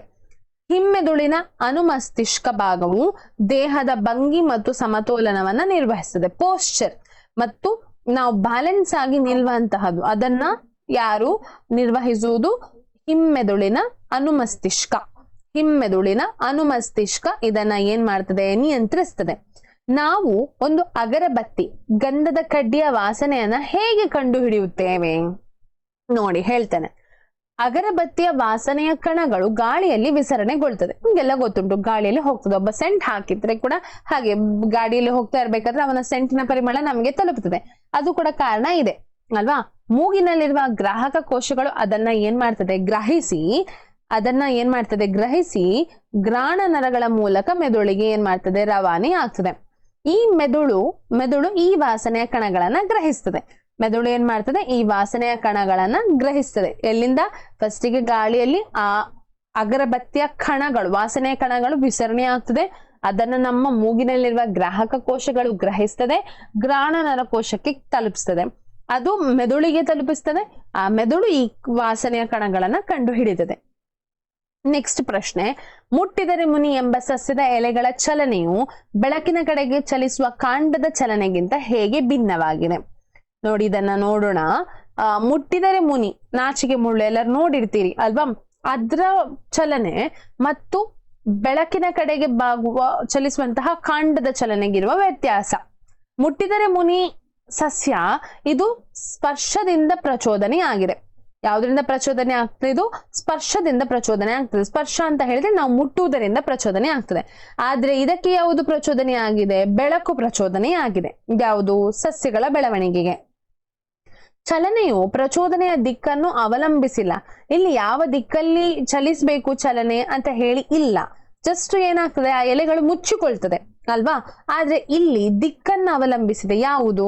ಎಲ್ಲಿ ಬೆಳಕು ಹರಿತಾ ಉಂಟು ಆ ದಿಕ್ಕಿಗೆ ಏನಾಗಿದೆ, ಇದು ಅವಲಂಬಿಸಿದೆ. ಅದೇ ದಿಕ್ಕಲ್ಲಿ ಬೆಳೀತದೆ ಈ ರೀತಿಯ ಚಲನೆ. ಮತ್ತೆ ಇದು ಸ್ವತಂತ್ರ ಚಲನೆ, ಇದು ಬೆಳವಣಿಗೆಯನ್ನ ಆಧರಿಸಿದ ಚಲನೆ. ಬೆಳವಣಿಗೆಯನ್ನು ಆಧರಿಸಿದ ಚಲನೆ ಅಂತ ಹೇಳಿದ್ರೆ ಅದು ಬೆಳಿಲಿಕ್ಕೆ ಸಹಾಯವಾಗುವಂತಹ ಒಂದು ಚಲನೆ. ಯಾವುದು? ಸಸ್ಯದ ಕಾಂಡದ ಚಲನೆ. ನೆಕ್ಸ್ಟ್ ಪ್ರಶ್ನೆ ನೋಡಿ, ಸಸ್ಯಗಳಲ್ಲಿ ದ್ವಿತೀಯ ಅನುವರ್ತನೆ ಹೇಗೆ ಉಂಟಾಗುತ್ತದೆ? ಬೆಳೆಯುತ್ತಿರುವ ಸಸ್ಯಗಳು ಬೆಳಕನ್ನ ಗ್ರಹಿಸಿದಾಗ ಅದರ ಕಾಂಡದ ತುದಿಯಲ್ಲಿ ಯಾವ ಹಾರ್ಮೋನ್ ಬಿಡುಗಡೆ ಆಗ್ತದೆ? ಆಕ್ಸಿನ್ ಎಂಬ ಹಾರ್ಮೋನ್ ಬಿಡುಗಡೆ ಆಗ್ತದೆ. ಇದು ಸಂಶ್ಲೇಷಿಸಲ್ಪಟ್ಟು ಜೀವಕೋಶಗಳು ಉದ್ದವಾಗಿ ಬೆಳೆಯಲು ಸಹಾಯ ಮಾಡ್ತದೆ. ಸಣ್ಣ ಜೀವಕೋಶ ಏನಾಗ್ತದೆ? ಉದ್ದವಾಗಿ ಬೆಳೆಯಲು ಸಹಾಯ ಮಾಡ್ತದೆ. ಈ ರೀತಿ ಉದ್ದ ಆಗ್ತದೆ. ಯಾವಾಗ ಬೆಳಕು ಸಸ್ಯದ ಒಂದು ಕಡೆಯಿಂದ ಪಸರಿಸಲು ಪ್ರಾರಂಭಿಸುತ್ತದೆಯೋ ಆಕ್ಸಿನ್ ಕಾಂಡದ ನೆರಳಿನ ಭಾಗದ ಕಡೆಗೆ ವಿಸರಣೆಗೊಳ್ಳುತ್ತದೆ. ಅಂದ್ರೆ ಈ ಕಡೆಗೆ ಈ ಕಡೆಗೆ ಸೂರ್ಯನ ಬೆಳಕು ಬೀಳ್ತಾ ಇದ್ರೆ, ನೋಡಿ ಇದನ್ನ ನಾನು ರೆಡ್ ಕಲರ್ ತೋರಿಸ್ತೇನೆ, ಈ ಕಡೆಗೆ ಬೆಳೀತಾ ಇದ್ರೆ ಇದು ಹೀಗೆ ಬಾಗ್ಲಿಕ್ಕೆ ಸ್ಟಾರ್ಟ್ ಆಗ್ತದೆ ಸಸ್ಯದ ತುದಿ. ಅರ್ಥ ಆಯ್ತಾ? ಹಾಗೆ ಆಕ್ಸಿನ್ ಕಾಂಡದ ನೆರಳಿನ ಭಾಗದ ಕಡೆಗೆ ವಿಸರಣೆಗೊಳ್ಳುತ್ತದೆ. ಆಕ್ಸಿನ್ ನ ನೆರಳಿನ ಭಾಗದಲ್ಲಿರುವ ಜೀವಕೋಶಗಳನ್ನು ಉದ್ದವಾಗಿ ಬೆಳೆಯಲು ಪ್ರಚೋದಿಸುತ್ತದೆ. ಹೀಗೆ ಸಸ್ಯವು ಬೆಳಕಿನ ಕಡೆಗೆ ಬಾಗಿದಂತೆ ಕಾಣುತ್ತದೆ. ಈ ಕಡೆಯಲ್ಲಿ, ಎಲ್ಲಿ ನಾನು ಅದನ್ನ ಬೇರೆ ಕಲರ್ ಅಲ್ಲಿ ತೋರಿಸ್ತೇನೆ, ಈ ಕಡೆಯಲ್ಲಿ ಹೆಚ್ಚು ಹೆಚ್ಚು ಹೆಚ್ಚು ಹೆಚ್ಚು ವಿಸರಣೆ ಆಗ್ತದೆ. ಯಾವುದು? ಆಕ್ಸಿನ್ದು. ಸೊ ಹಾಗಾಗಿ ಇದು ಬೆಂಡ್ ಆಗ್ತದೆ, ಈ ಪಾರ್ಟ್ ಬಾಗಿದಂತೆ ತೋರುತ್ತದೆ. ಓಕೆ, ನೆಕ್ಸ್ಟ್ ಪ್ರಶ್ನೆ, ಬೆಳವಣಿಗೆಯನ್ನು ಉತ್ತೇಜಿಸುವ ಸಸ್ಯ ಹಾರ್ಮೋನುಗಳಿಗೆ ಒಂದು ಉದಾಹರಣೆಯನ್ನು ಕೊಡಿ. ಬೆಳವಣಿಗೆಯನ್ನು ಉತ್ತೇಜಿಸುವ ಸಸ್ಯ ಹಾರ್ಮೋನುಗಳು ಒಂದು ಆಕ್ಸಿನ್, ಜಿಬರ್ಲಿನ್ ಮತ್ತು ಸೈಟೋಕೈನಿನ್. ಇವು ಬೆಳವಣಿಗೆಯನ್ನು ಉತ್ತೇಜಿಸುವ ಸಸ್ಯ ಹಾರ್ಮೋನುಗಳು. ಒಂದು ಆಧಾರದ ಸುತ್ತ ಬಳ್ಳಿ ಕುಡಿಗಳ ಬೆಳವಣಿಗೆಯನ್ನ ಆಕ್ಸಿನ್ ಹೇಗೆ ಉತ್ತೇಜಿಸುತ್ತದೆ? ಇದಾಗ್ಲೇ ನಾವು ನೋಡಿದ್ದೇವೆ, ಇನ್ನೊಮ್ಮೆ ರಿಪೀಟ್ ಆಗಿದೆ. ಸೊ ಹಾಗಾಗಿ ನಾನು ಇದನ್ನ ಎಕ್ಸ್ಪ್ಲೇನ್ ಮಾಡುವುದಿಲ್ಲ, ನೀವು ಜಸ್ಟ್ ಓದಿಕೊಳ್ಳಿ ಅಷ್ಟೇ. ಮುಂದಕ್ಕೆ ಹೋಗೋಣ. ಜಲಾನುವರ್ತನೆಯನ್ನು ತೋರಿಸುವ ಒಂದು ಪ್ರಯೋಗವನ್ನ ವಿನ್ಯಾಸಗೊಳಿಸಿ. ಜಲಾನುವರ್ತನೆ ನೋಡಿ, ಬೇಕಾಗಿರುವ ಸಾಮಗ್ರಿಗಳು: ತೊಟ್ಟಿ, ರಂಧ್ರ ಮಾಡಿದ ಲೋಟ, ಮಣ್ಣು ಮತ್ತು ಸಸ್ಯ. ಒಂದು ತೊಟ್ಟಿಯಲ್ಲಿ ಸಸ್ಯವನ್ನ ನೀವು ನೆಡಬೇಕು ಮಣ್ಣು ಹಾಕಿ. ಒಂದು ಬಾಟಲ್ ಇಟ್ಟು, ಒಂದು ಅಥವಾ ಲೋಟ ಇಟ್ಟು ಅದನ್ನ ಒಟ್ಟೆ ಮಾಡ್ಬೇಕು. ಅದರಲ್ಲಿ ನೀರು ಹಾಕ್ಬೇಕು, ಸ್ವಲ್ಪ ಸ್ವಲ್ಪ ನೀರು ಹಾಕ್ಬೇಕು ಅಷ್ಟೇ. ಚಿತ್ರದಲ್ಲಿ ತೋರಿಸಿದಂತೆ ತೊಟ್ಟಿಯಲ್ಲಿ ಮಣ್ಣನ್ನು ಹಾಕಿ ಸಸಿ ನೆಡಬೇಕು. ನಂತರ ಸಸ್ಯದಿಂದ ಸ್ವಲ್ಪ ದೂರದಲ್ಲಿ ರಂಧ್ರ ಮಾಡಿದ ಲೋಟವನ್ನ ನೀರು ಹಾಕಲು ಬರುವಂತೆ ಮಣ್ಣಲ್ಲಿ ಹೂಳಬೇಕು. ಲೋಟದಲ್ಲಿ ನೀರನ್ನ ಹಾಕಿ ಸ್ವಲ್ಪ ದಿನದವರೆಗೆ ಹಾಗೆ ಬಿಡಬೇಕು. ವೀಕ್ಷಣೆ: ಕೆಲವು ದಿನಗಳ ನಂತರ ಬೇರುಗಳು ಲೋಟದ ಕಡೆಗೆ ಬೆಳೆದಿರ್ತದೆ. ಇದು ಏನ್ ಮಾಡ್ತದೆ? ಜಲಾನುವರ್ತನೆಯನ್ನು ತೋರಿಸುವಂತಹ ಒಂದು ಪ್ರಯೋಗ ಆಗಿದೆ. ನೆಕ್ಸ್ಟ್ ನೋಡಿ ಪ್ರಶ್ನೆ, ಅಯೋಡಿನ್ ಯುಕ್ತ ಉಪ್ಪಿನ ಬಳಕೆಯನ್ನ ಏಕೆ ಶಿಫಾರಸು ಮಾಡಲಾಗ್ತದೆ? ಯಾಕೆ ಶಿಫಾರಸು ಮಾಡಲಾಗ್ತದೆ ಅಯೋಡಿನ್ ಯುಕ್ತ ಉಪ್ಪಿನ ಬಳಕೆಯನ್ನ? ಯಾಕೆ ಹೇಳಿದ್ರೆ ಹಾರ್ಮೋನುಗಳ, ಯಾವ ಹಾರ್ಮೋನು? ಥೈರಾಕ್ಸಿನ್ ಹಾರ್ಮೋನುಗಳ ಉತ್ಪಾದನೆಗೆ ಅಯೋಡಿನ್ ಒಂದು ಕಚ್ಚಾ ವಸ್ತು. ಥೈರಾಕ್ಸಿನ್ ಹಾರ್ಮೋನ್ನ ಸಮರ್ಪಕ ಸ್ರವಿಕೆಗಾಗಿ ಅಯೋಡಿನ್ ಅವಶ್ಯಕ. ನಾವು ಸೇವಿಸುವ ಉಪ್ಪು ಅಯೋಡಿನ್ನ ಆಕಾರವಾಗಿದೆ. ಆದ್ದರಿಂದ ಅಯೋಡಿನ್ ಯುಕ್ತ ಉಪ್ಪನ್ನ ನಾವು ಬಳಕೆ ಮಾಡಬೇಕು. ನಾವು ಯಾವಾಗ್ಲೂ ಕರಾವಳಿಯ ಜನರು ಹೆಚ್ಚಾಗಿ ಅಯೋಡಿನ್ ಅಂದ್ರೆ ಅವರಿಗೆ ಗಾಳಿಯಲ್ಲಿ ಅಯೋಡಿನ್ ಸಿಗುವ ಕಾರಣ, ಉಪ್ಪಿನಾಂಶ ಇರುವ ಕಾರಣ ನಮ್ಗೆ ಸಿಗ್ತದೆ. ಮತ್ತೊಂದು ವಿಚಾರ ಅಂತ ಹೇಳಿದ್ರೆ, ಹೆಚ್ಚಾಗಿ ಕರಾವಳಿಗರು ಏನ್ ಮಾಡ್ತಾರೆ? ಈ ಸಮುದ್ರದ ಆಹಾರವನ್ನ ಸೇವಿಸ್ತಾರೆ, ಅಂದ್ರೆ ಮೀನನ್ನ ಸೇವಿಸ್ತಾರೆ. ಸೊ ಹಾಗಾಗಿ ಅವರಿಗೆ ಏನಾಗ್ತದೆ? ಅಯೋಡಿನ್ ಅನ್ನೋದು ಸರಿಯಾದ ಪ್ರಮಾಣದಲ್ಲಿ ಸಿಗ್ತದೆ. ಯಾರು ಸಮುದ್ರ ಮಟ್ಟಕ್ಕಿಂತ ತುಂಬಾ ದೂರದಲ್ಲಿದ್ದಾರೆ ಅವರಿಗೆ ಅಂತಹ ಆಹಾರವನ್ನ ಸೇವಿಸುವುದು ಅತ್ಯವಶ್ಯಕ. ಕೆಲವು ಮಧುಮೇಹ ರೋಗಿಗಳಿಗೆ ಇನ್ಸುಲಿನ್ ಚುಚ್ಚುಮದ್ದನ್ನು ನೀಡುವ ಮೂಲಕ ಚಿಕಿತ್ಸೆ ನೀಡಲು ಕಾರಣವೇನು? ಇನ್ಸುಲಿನ್ ರಕ್ತದಲ್ಲಿನ ಸಕ್ಕರೆಯ ಪ್ರಮಾಣವನ್ನ ನಿಯಂತ್ರಿಸುವ ಹಾರ್ಮೋನು ಆಗಿದೆ. ಇನ್ಸುಲಿನ್ ಹಾರ್ಮೋನ್ನ ಕಡಿಮೆ ಸ್ರವಿಕೆಯಿಂದ ರಕ್ತದಲ್ಲಿ ಸಕ್ಕರೆಯ ಪ್ರಮಾಣ ಹೆಚ್ಚಾಗುತ್ತದೆ. ಇದು ಮಧುಮೇಹ ರೋಗವನ್ನು ಉಂಟು ಮಾಡುತ್ತದೆ.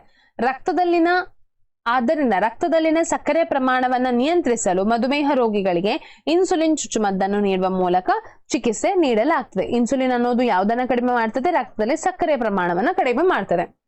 ಒಬ್ಬ ವ್ಯಕ್ತಿಯ ಮೇದೋಜೀರಕ ಗ್ರಂಥಿಯ ನಳಿಕೆಯನ್ನು ದಾರದಿಂದ ಕಟ್ಟಲಾಗಿದೆ. ಇದರಿಂದ ಅವನಲ್ಲಿ ಪಚನ ಕ್ರಿಯೆಗೆ ಅಡಚಣೆ ಆಗುತ್ತದೆ. ಆದರೆ ಡಯಾಬಿಟಿಸ್ ಕಾಯಿಲೆ ಬರುವುದಿಲ್ಲ. ಏಕೆ? ಪಚನ ಕ್ರಿಯೆಗೆ ಸಹಕರಿಸುವಂತಹ ಮೇದೋಜೀರಕ ರಸವು ನಾಳಗಳ ಮೂಲಕ ಸ್ರವಿಸಲ್ಪಡುತ್ತದೆ. ಆದರೆ ಗ್ರಂಥಿಯಿಂದ ಸ್ರವಿಸಲ್ಪಡುವ ಇನ್ಸುಲಿನ್ ಹಾರ್ಮೋನು ನೇರವಾಗಿ ರಕ್ತವನ್ನ ಸೇರಿಸಿಕೊಳ್ಳುತ್ತದೆ. ಪಚನ ಕ್ರಿಯೆಗೆ ಅಂದ್ರೆ ನಾವು ಸರಿಯಾಗಿ ಜೀರ್ಣ ಆಗ್ಲಿಕ್ಕೆ ಸ್ರವಿಸುವಂತಹ ಏನು ರಸಗಳಿವೆ ಅಲ್ವಾ, ಅದು ಮೇದೋಜೀರಕ ಗ್ರಂಥಿಯ ನಳಿಕೆಯಿಂದ ಸ್ರವಿಸಲ್ಪಡುವುದು. ಆಯ್ತಾ? ರಸಗಳು ಯಾವುದರಿಂದ ಸ್ರವಿಸಲ್ಪಡುದು? ಅವುಗಳ ನಳಿಕೆಯಿಂದ ಸ್ರವಿಸಲ್ಪಡುದು. ಹಾಗಾಗಿ ನಮ್ಮ ಪಚನ ಕ್ರಿಯೆಗೆ ಏನಾಗ್ತದೆ? ಅಡಚಣೆ ಆಗ್ತದೆ. ಆದ್ರೆ ಇದು ಸ್ರವಿಸುವ ಹಾರ್ಮೋನು ರಕ್ತಕ್ಕೆ ಬಿಡುಗಡೆಯಾಗುವ ಕಾರಣ ನೇರವಾಗಿ ರಕ್ತದಲ್ಲಿ ಸೇರಿಕೊಳ್ತದೆ. ಹಾಗೆ ನಮ್ಮ ರಕ್ತದ ಅಂದರೆ ಸಕ್ಕರೆಯ ಪ್ರಮಾಣವನ್ನ ಕಡಿಮೆ ಮಾಡಲಿಕ್ಕೆ ಏನ್ ಮಾಡ್ತದೆ? ಸಹಾಯ ಮಾಡ್ತದೆ. ನೆಕ್ಸ್ಟ್ ಪ್ರಶ್ನೆಗೆ ಹೋಗೋಣ. ಹಿಮ್ಮೆದುಳಿನ ಭಾಗಗಳಾವು? ಅವುಗಳ ಕಾರ್ಯಗಳನ್ನ ತಿಳಿಸಿ. ಹಿಮ್ಮೆದುಳಿನ ಭಾಗಗಳು ಮೆಡುಲ್ಲಾ ಮತ್ತು ಅನುಮಸ್ತಿಷ್ಕ. ಮೆಡುಲ್ಲದ ಕ್ರಿಯೆ ಮತ್ತು ಅನುಮಸ್ತಿಷ್ಕದ ಕಾರ್ಯಗಳನ್ನ ಕೇಳಿದ್ದಾರೆ. ಮೆಡುಲ್ಲಾ ರಕ್ತದ ಒತ್ತಡ, ಬಾಯಲ್ಲಿ ನೀರಿರುವಿಕೆ. ನಾವು ಆಹಾರ, ನಮ್ಮ ಇಷ್ಟದ ಆಹಾರ ನೋಡಲಾಗ ಬಾಯಲ್ಲಿ ನೀರು ಬರ್ತದಲ್ಲ, ಅದು. ವಾಂತಿ ಆಗುವಿಕೆಗಳಂತಹ ಎಲ್ಲಾ ಅನೈಚ್ಛಿಕ ಕ್ರಿಯೆಗಳನ್ನ ಹಿಮ್ಮೆದುಳಿನ ಮೆಡುಲ್ಲಾ ನಿಯಂತ್ರಿಸಲ್ಪಡ್ತದೆ. ಅದನ್ನೆಲ್ಲವನ್ನ ನಿಯಂತ್ರಿಸುವುದು ಯಾರು? ಮೆಡುಲ್ಲಾ. ಹಾಗೆಯೇ ಅನುಮಸ್ತಿಷ್ಕದ ಕಾರ್ಯ ಏನು? ಹಿಮ್ಮೆದುಳಿನ ಭಾಗವಾದ ಅನುಮಸ್ತಿಷ್ಕ ದೇಹದ ಭಂಗಿ ಮತ್ತು ಸಮತೋಲನವನ್ನ ಕಾಪಾಡಿಕೊಳ್ಳಲು ಕಾರಣವಾಗ್ತದೆ. ಅಂದ್ರೆ ನಮ್ಮ ಪೋಸ್ಚರ್, ನಾವು ಹೇಗೆ ಕೂತ್ಕೊಳ್ತೇವೆ, ಹೇಗೆ ನಿಲ್ತೇವೆ, ನಾವು ನಿಯಂತ್ರಣ ಹೇಗೆ ಮಾಡ್ತೇವೆ ನಮ್ಮ ದೇಹವನ್ನ, ಅದನ್ನೆಲ್ಲವನ್ನ ಕಂಟ್ರೋಲ್ ಮಾಡುವಂತಹದ್ದು ಅನುಮಸ್ತಿಷ್ಕ. ಪ್ರಾಣಿಗಳಲ್ಲಿ ಸಹಭಾಗಿತ್ವ ಮತ್ತು ನಿಯಂತ್ರಣಕ್ಕಾಗಿ ಇರುವ ನರ ಮತ್ತು ಹಾರ್ಮೋನ್ಗಳ ಕಾರ್ಯವಿಧಾನವನ್ನ ಹೋಲಿಸಿ ಅವುಗಳ ನಡುವಿನ ವ್ಯತ್ಯಾಸವನ್ನ ಬರೆಯಿರಿ. ನರವ್ಯೂಹ ಏನ್ ಮಾಡ್ತದೆ? ಮಾಹಿತಿಗಳನ್ನ ವಿದ್ಯುತ್ತಾವೇಶಗಳ ಮೂಲಕ ವಿದ್ಯುತ್ತಾವೇಗಗಳ ರೂಪದಲ್ಲಿ ರವಾನಿಸಲ್ಪಡುತ್ತದೆ. ಆದ್ರೆ ಹಾರ್ಮೋನ್ ಏನ್ ಮಾಡ್ತದೆ? ರಾಸಾಯನಿಕಗಳನ್ನ ರಕ್ತದಲ್ಲಿ ಏನ್ ಮಾಡ್ತದೆ? ರವಾನಿಸಲ್ಪಡುತ್ತದೆ. ನರಗಳು ಸಂದೇಶವಾಹಕಗಳಾಗಿವೆ. ಸಂದೇಶಗಳನ್ನು ಕೊಂಡೋಗುವುದು ಯಾರು? ನರಗಳು. ಆದ್ರೆ ಇಲ್ಲಿ ಯಾವುದು ಸಂದೇಶವಾಹಕಗಳು? ರಕ್ತ ಸಂದೇಶವಾಹಕವಾಗಿದೆ. ಮಾಹಿತಿಯು ತ್ವರಿತವಾಗಿ ರವಾನಿಸಲ್ಪಡುತ್ತದೆ, ಬೇಗ ಹೋಗಿ ಮುಟ್ಟುತ್ತದೆ. ಯಾವ ಭಾಗಕ್ಕೆ ತಲುಪಬೇಕು ಆ ಭಾಗಕ್ಕೆ ವಿದ್ಯುತಾವೇಶಗಳ ಮೂಲಕ ಬೇಗ ಹೋಗಿ ತಲುಪ್ತದೆ ನರಗಳಲ್ಲಿ. ಆದ್ರೆ ಇದು ಸ್ವಲ್ಪ ನಿಧಾನಗತಿಯಲ್ಲಿ ಸ್ರವಿಸುವಂತಹದ್ದು. ಯಾವುದು? ರಕ್ತದಿಂದ ಹೋಗುವಂತಹ ರಾಸಾಯನಿಕ. ಇದು ಕ್ಷಣಿಕ ಪರಿಣಾಮ, ಇದು ದೀರ್ಘಕಾಲೀನ ಪರಿಣಾಮ. ಯಾವುದು? ಹಾರ್ಮೋನುಗಳ ಸ್ರವಿಕೆ ಏನಿದೆ ಅದು ದೀರ್ಘಕಾಲೀನ ಪರಿಣಾಮವಾಗಿದೆ. ನೆಕ್ಸ್ಟ್ ಪ್ರಶ್ನೆ, ಅನೈಚ್ಛಿಕ ಕ್ರಿಯೆಗಳು ಮತ್ತು ಪರಾವರ್ತಿತ ಕ್ರಿಯೆಗಳು ಪರಸ್ಪರ ಹೇಗೆ ಭಿನ್ನವಾಗಿದೆ ಅನ್ನೋದು. ಅನೈಚ್ಛಿಕ ಕ್ರಿಯೆ ಅಂತ ಹೇಳಿದ್ರೆ ಜೀವಿಯ ಇಚ್ಛೆಗೆ ಒಳಪಡದೆ ಸ್ವತಂತ್ರವಾಗಿ ಜರುಗುವ ಕ್ರಿಯೆಗಳು. ನಾನು ಆಗಲೇ ಹೇಳಿದ್ದೇನೆ, ನಮ್ಮ ರಕ್ತದ ಒತ್ತಡ, ರಕ್ತದ ಚಲನೆ, ಆಹಾರ ಜೀರ್ಣವಾಗುವಿಕೆ ಇದೆಲ್ಲವೂ ಅನೈಚ್ಛಿಕ ಕ್ರಿಯೆಗಳು. ಪರಾವರ್ತಿತ ಪ್ರತಿಕ್ರಿಯೆಗಳು ತಕ್ಷಣಕ್ಕೆ ಜರುಗುವ ಕ್ರಿಯೆಯನ್ನ ಏನಂತ ಹೇಳ್ತಾರೆ? ಪರಾವರ್ತಿತ ಕ್ರಿಯೆ ಅಂತ ಹೇಳ್ತಾರೆ. ಇದು ಮೆದುಳಿನಿಂದ ನಿಯಂತ್ರಿಸಲ್ಪಡುತ್ತದೆ. ಯಾವುದು? ಅನೈಚ್ಛಿಕ ಕ್ರಿಯೆ. ಇದು ಮೆದುಳ ಬಳ್ಳಿಯಿಂದ ನಿಯಂತ್ರಿಸಲ್ಪಡುತ್ತದೆ. ಇದು ಜೀವನ ಪರ್ಯಂತ ಜರುಗುವ ಕ್ರಿಯೆ. ಯಾವುದು? ಅನೈಚ್ಛಿಕ ಕ್ರಿಯೆ. ಇದು ಪ್ರಚೋದನೆಗೆ ಉಂಟಾಗುವ ಕ್ರಿಯೆ ಮಾತ್ರ. ನಮ್ಗೀಗ ಬಿಸಿತಾಗಿದಾಗ ಮಾತ್ರ ನಾವು ಅಲ್ಲಿಂದ ಕೈಯನ್ನ ಮೇಲೆ ಎತ್ತುತ್ತೇವೆ ಅಲ್ವಾ? ಇಡೀ ದಿನ ಹಾಗೆ ಮಾಡ್ತಾ ಇರುವುದಿಲ್ಲ ನಾವು. ಉದಾಹರಣೆಗೆ ಏನಾಗಿದೆ? ಹೃದಯದ ಬಡಿತ, ಬಾಯಾರಿಕೆ. ಬಿಸಿಯಾದ ವಸ್ತುವನ್ನು ಮುಟ್ಟಿದಾಗ ತಕ್ಷಣ ಕೈ ಹಿಂದಕ್ಕೆ ತೆಗೆದುಕೊಳ್ಳುವುದು ಪರಾವರ್ತಿತ ಪ್ರತಿಕ್ರಿಯೆಗೆ ಒಂದು ಉದಾಹರಣೆಯಾಗಿದೆ. ನಂತರ ಹೋಗೋಣ 16ನೇ ಪ್ರಶ್ನೆ, ಮಹಾಮಸ್ತಿಷ್ಕ ಮತ್ತು ಅನುಮಸ್ತಿಷ್ಕಗಳ ನಡುವಿನ ವ್ಯತ್ಯಾಸವನ್ನ ತಿಳಿಸಿ. ಮಹಾಮಸ್ತಿಷ್ಕದ ಕೆಲಸ, ಇದು ಮೆದುಳಿನ ದೊಡ್ಡ ಭಾಗ, ಇದು ಗಾತ್ರದಲ್ಲಿ ಸಣ್ಣ ಭಾಗ. ಅನುಮಸ್ತಿಷ್ಕ ಅನ್ನೋದು ಇದು ಮುಮ್ಮೆದುಳಿನ ಭಾಗವಾಗಿದೆ, ಇದು ಹಿಮ್ಮೆದುಳಿನ ಭಾಗವಾಗಿದೆ. ಇದು ಬುದ್ಧಿಶಕ್ತಿ ಸ್ಮರಣೆಯ ಕೇಂದ್ರವಾಗಿದೆ. ಇದು ದೇಹದ ಸಮತೋಲನ ಮತ್ತು ಭಂಗಿಯನ್ನು ನಿಯಂತ್ರಿಸುವ ಕೇಂದ್ರವಾಗಿದೆ. ಯಾವುದು? ಅನುಮಸ್ತಿಷ್ಕ. ನೆಕ್ಸ್ಟ್ ನೋಡಿ, ಮಾನವನ ನರಮಂಡಲ ವ್ಯವಸ್ಥೆಯಲ್ಲಿ ಕಂಡುಬರುವ ವಿವಿಧ ಬಗೆಯ ನರಕೋಶಗಳು ಮತ್ತು ಅವುಗಳ ಕಾರ್ಯವನ್ನ ತಿಳಿಸಿ. 3 ನರಕೋಶಗಳಿವೆ. ಒಂದು ಜ್ಞಾನವಾಹಿ ನರಕೋಶ, ಕ್ರಿಯಾವಾಹಿ ನರಕೋಶ, ಸಂಪರ್ಕ ಕಲ್ಪಿಸುವ ನರಕೋಶ. ಜ್ಞಾನವಾಹಿ ನರಕೋಶ ಏನ್ ಮಾಡ್ತದೆ? ಗ್ರಾಹಕ ಕೋಶಗಳಿಂದ ಮಾಹಿತಿಯನ್ನ ಸ್ವೀಕರಿಸ್ತದೆ. ಅಂದ್ರೆ ನಮ್ಮ ಪಂಚೇಂದ್ರಿಯಗಳಲ್ಲಿರುವ ಏನಿರ್ತದೆ, ಇದು ಗ್ರಾಹಕ ಕೋಶಗಳಿರ್ತದೆ. ಅಲ್ಲಿಂದ ಏನ್ ಮಾಡ್ತದೆ, ಮೆಸೇಜ್ ಅನ್ನ ಅಂದ್ರೆ ಸಂವೇದನೆಯನ್ನ ಸ್ವೀಕರಿಸುವುದು ಯಾರು, ಗ್ರಾಹಕ ನರಕೋಶಗಳು. ಮತ್ತೆ ಅದನ್ನ ತಲುಪಿಸುವುದು ಯಾವುದರ ಮೂಲಕ, ಜ್ಞಾನವಾಹಿ ನರಕೋಶದ ಮೂಲಕ ತಲುಪಿಸ್ತದೆ. ಮತ್ತೊಂದು ಕ್ರಿಯಾವಾಹಿ ನರಕೋಶ ಸಂವೇದನೆಗೆ ಪ್ರತಿಕ್ರಿಯೆಯನ್ನ ಕಾರ್ಯನಿರ್ವಾಹಕ ಘಟಕಗಳಿಗೆ ಕೊಂಡೊಯ್ಯುತ್ತದೆ. ಕಾರ್ಯನಿರ್ವಾಹಕ ಘಟಕಗಳಂತ ಹೇಳಿದ್ರೆ ಯಾವುದು, ಸ್ನಾಯುಗಳು. ಸ್ನಾಯುಗಳಿಗೆ ಕೊಂಡೋಗುವಂತಹ ಕೆಲಸವನ್ನ, ಸಂವೇದನೆ ಅಂದ್ರೆ ಮೆಸೇಜ್ ಅನ್ನ ಯಾರು ಮಾಡುವಂತಹದ್ದು, ಕಾರ್ಯವಾಹಿ ನರಕೋಶ ಮಾಡುವಂತಹದ್ದು.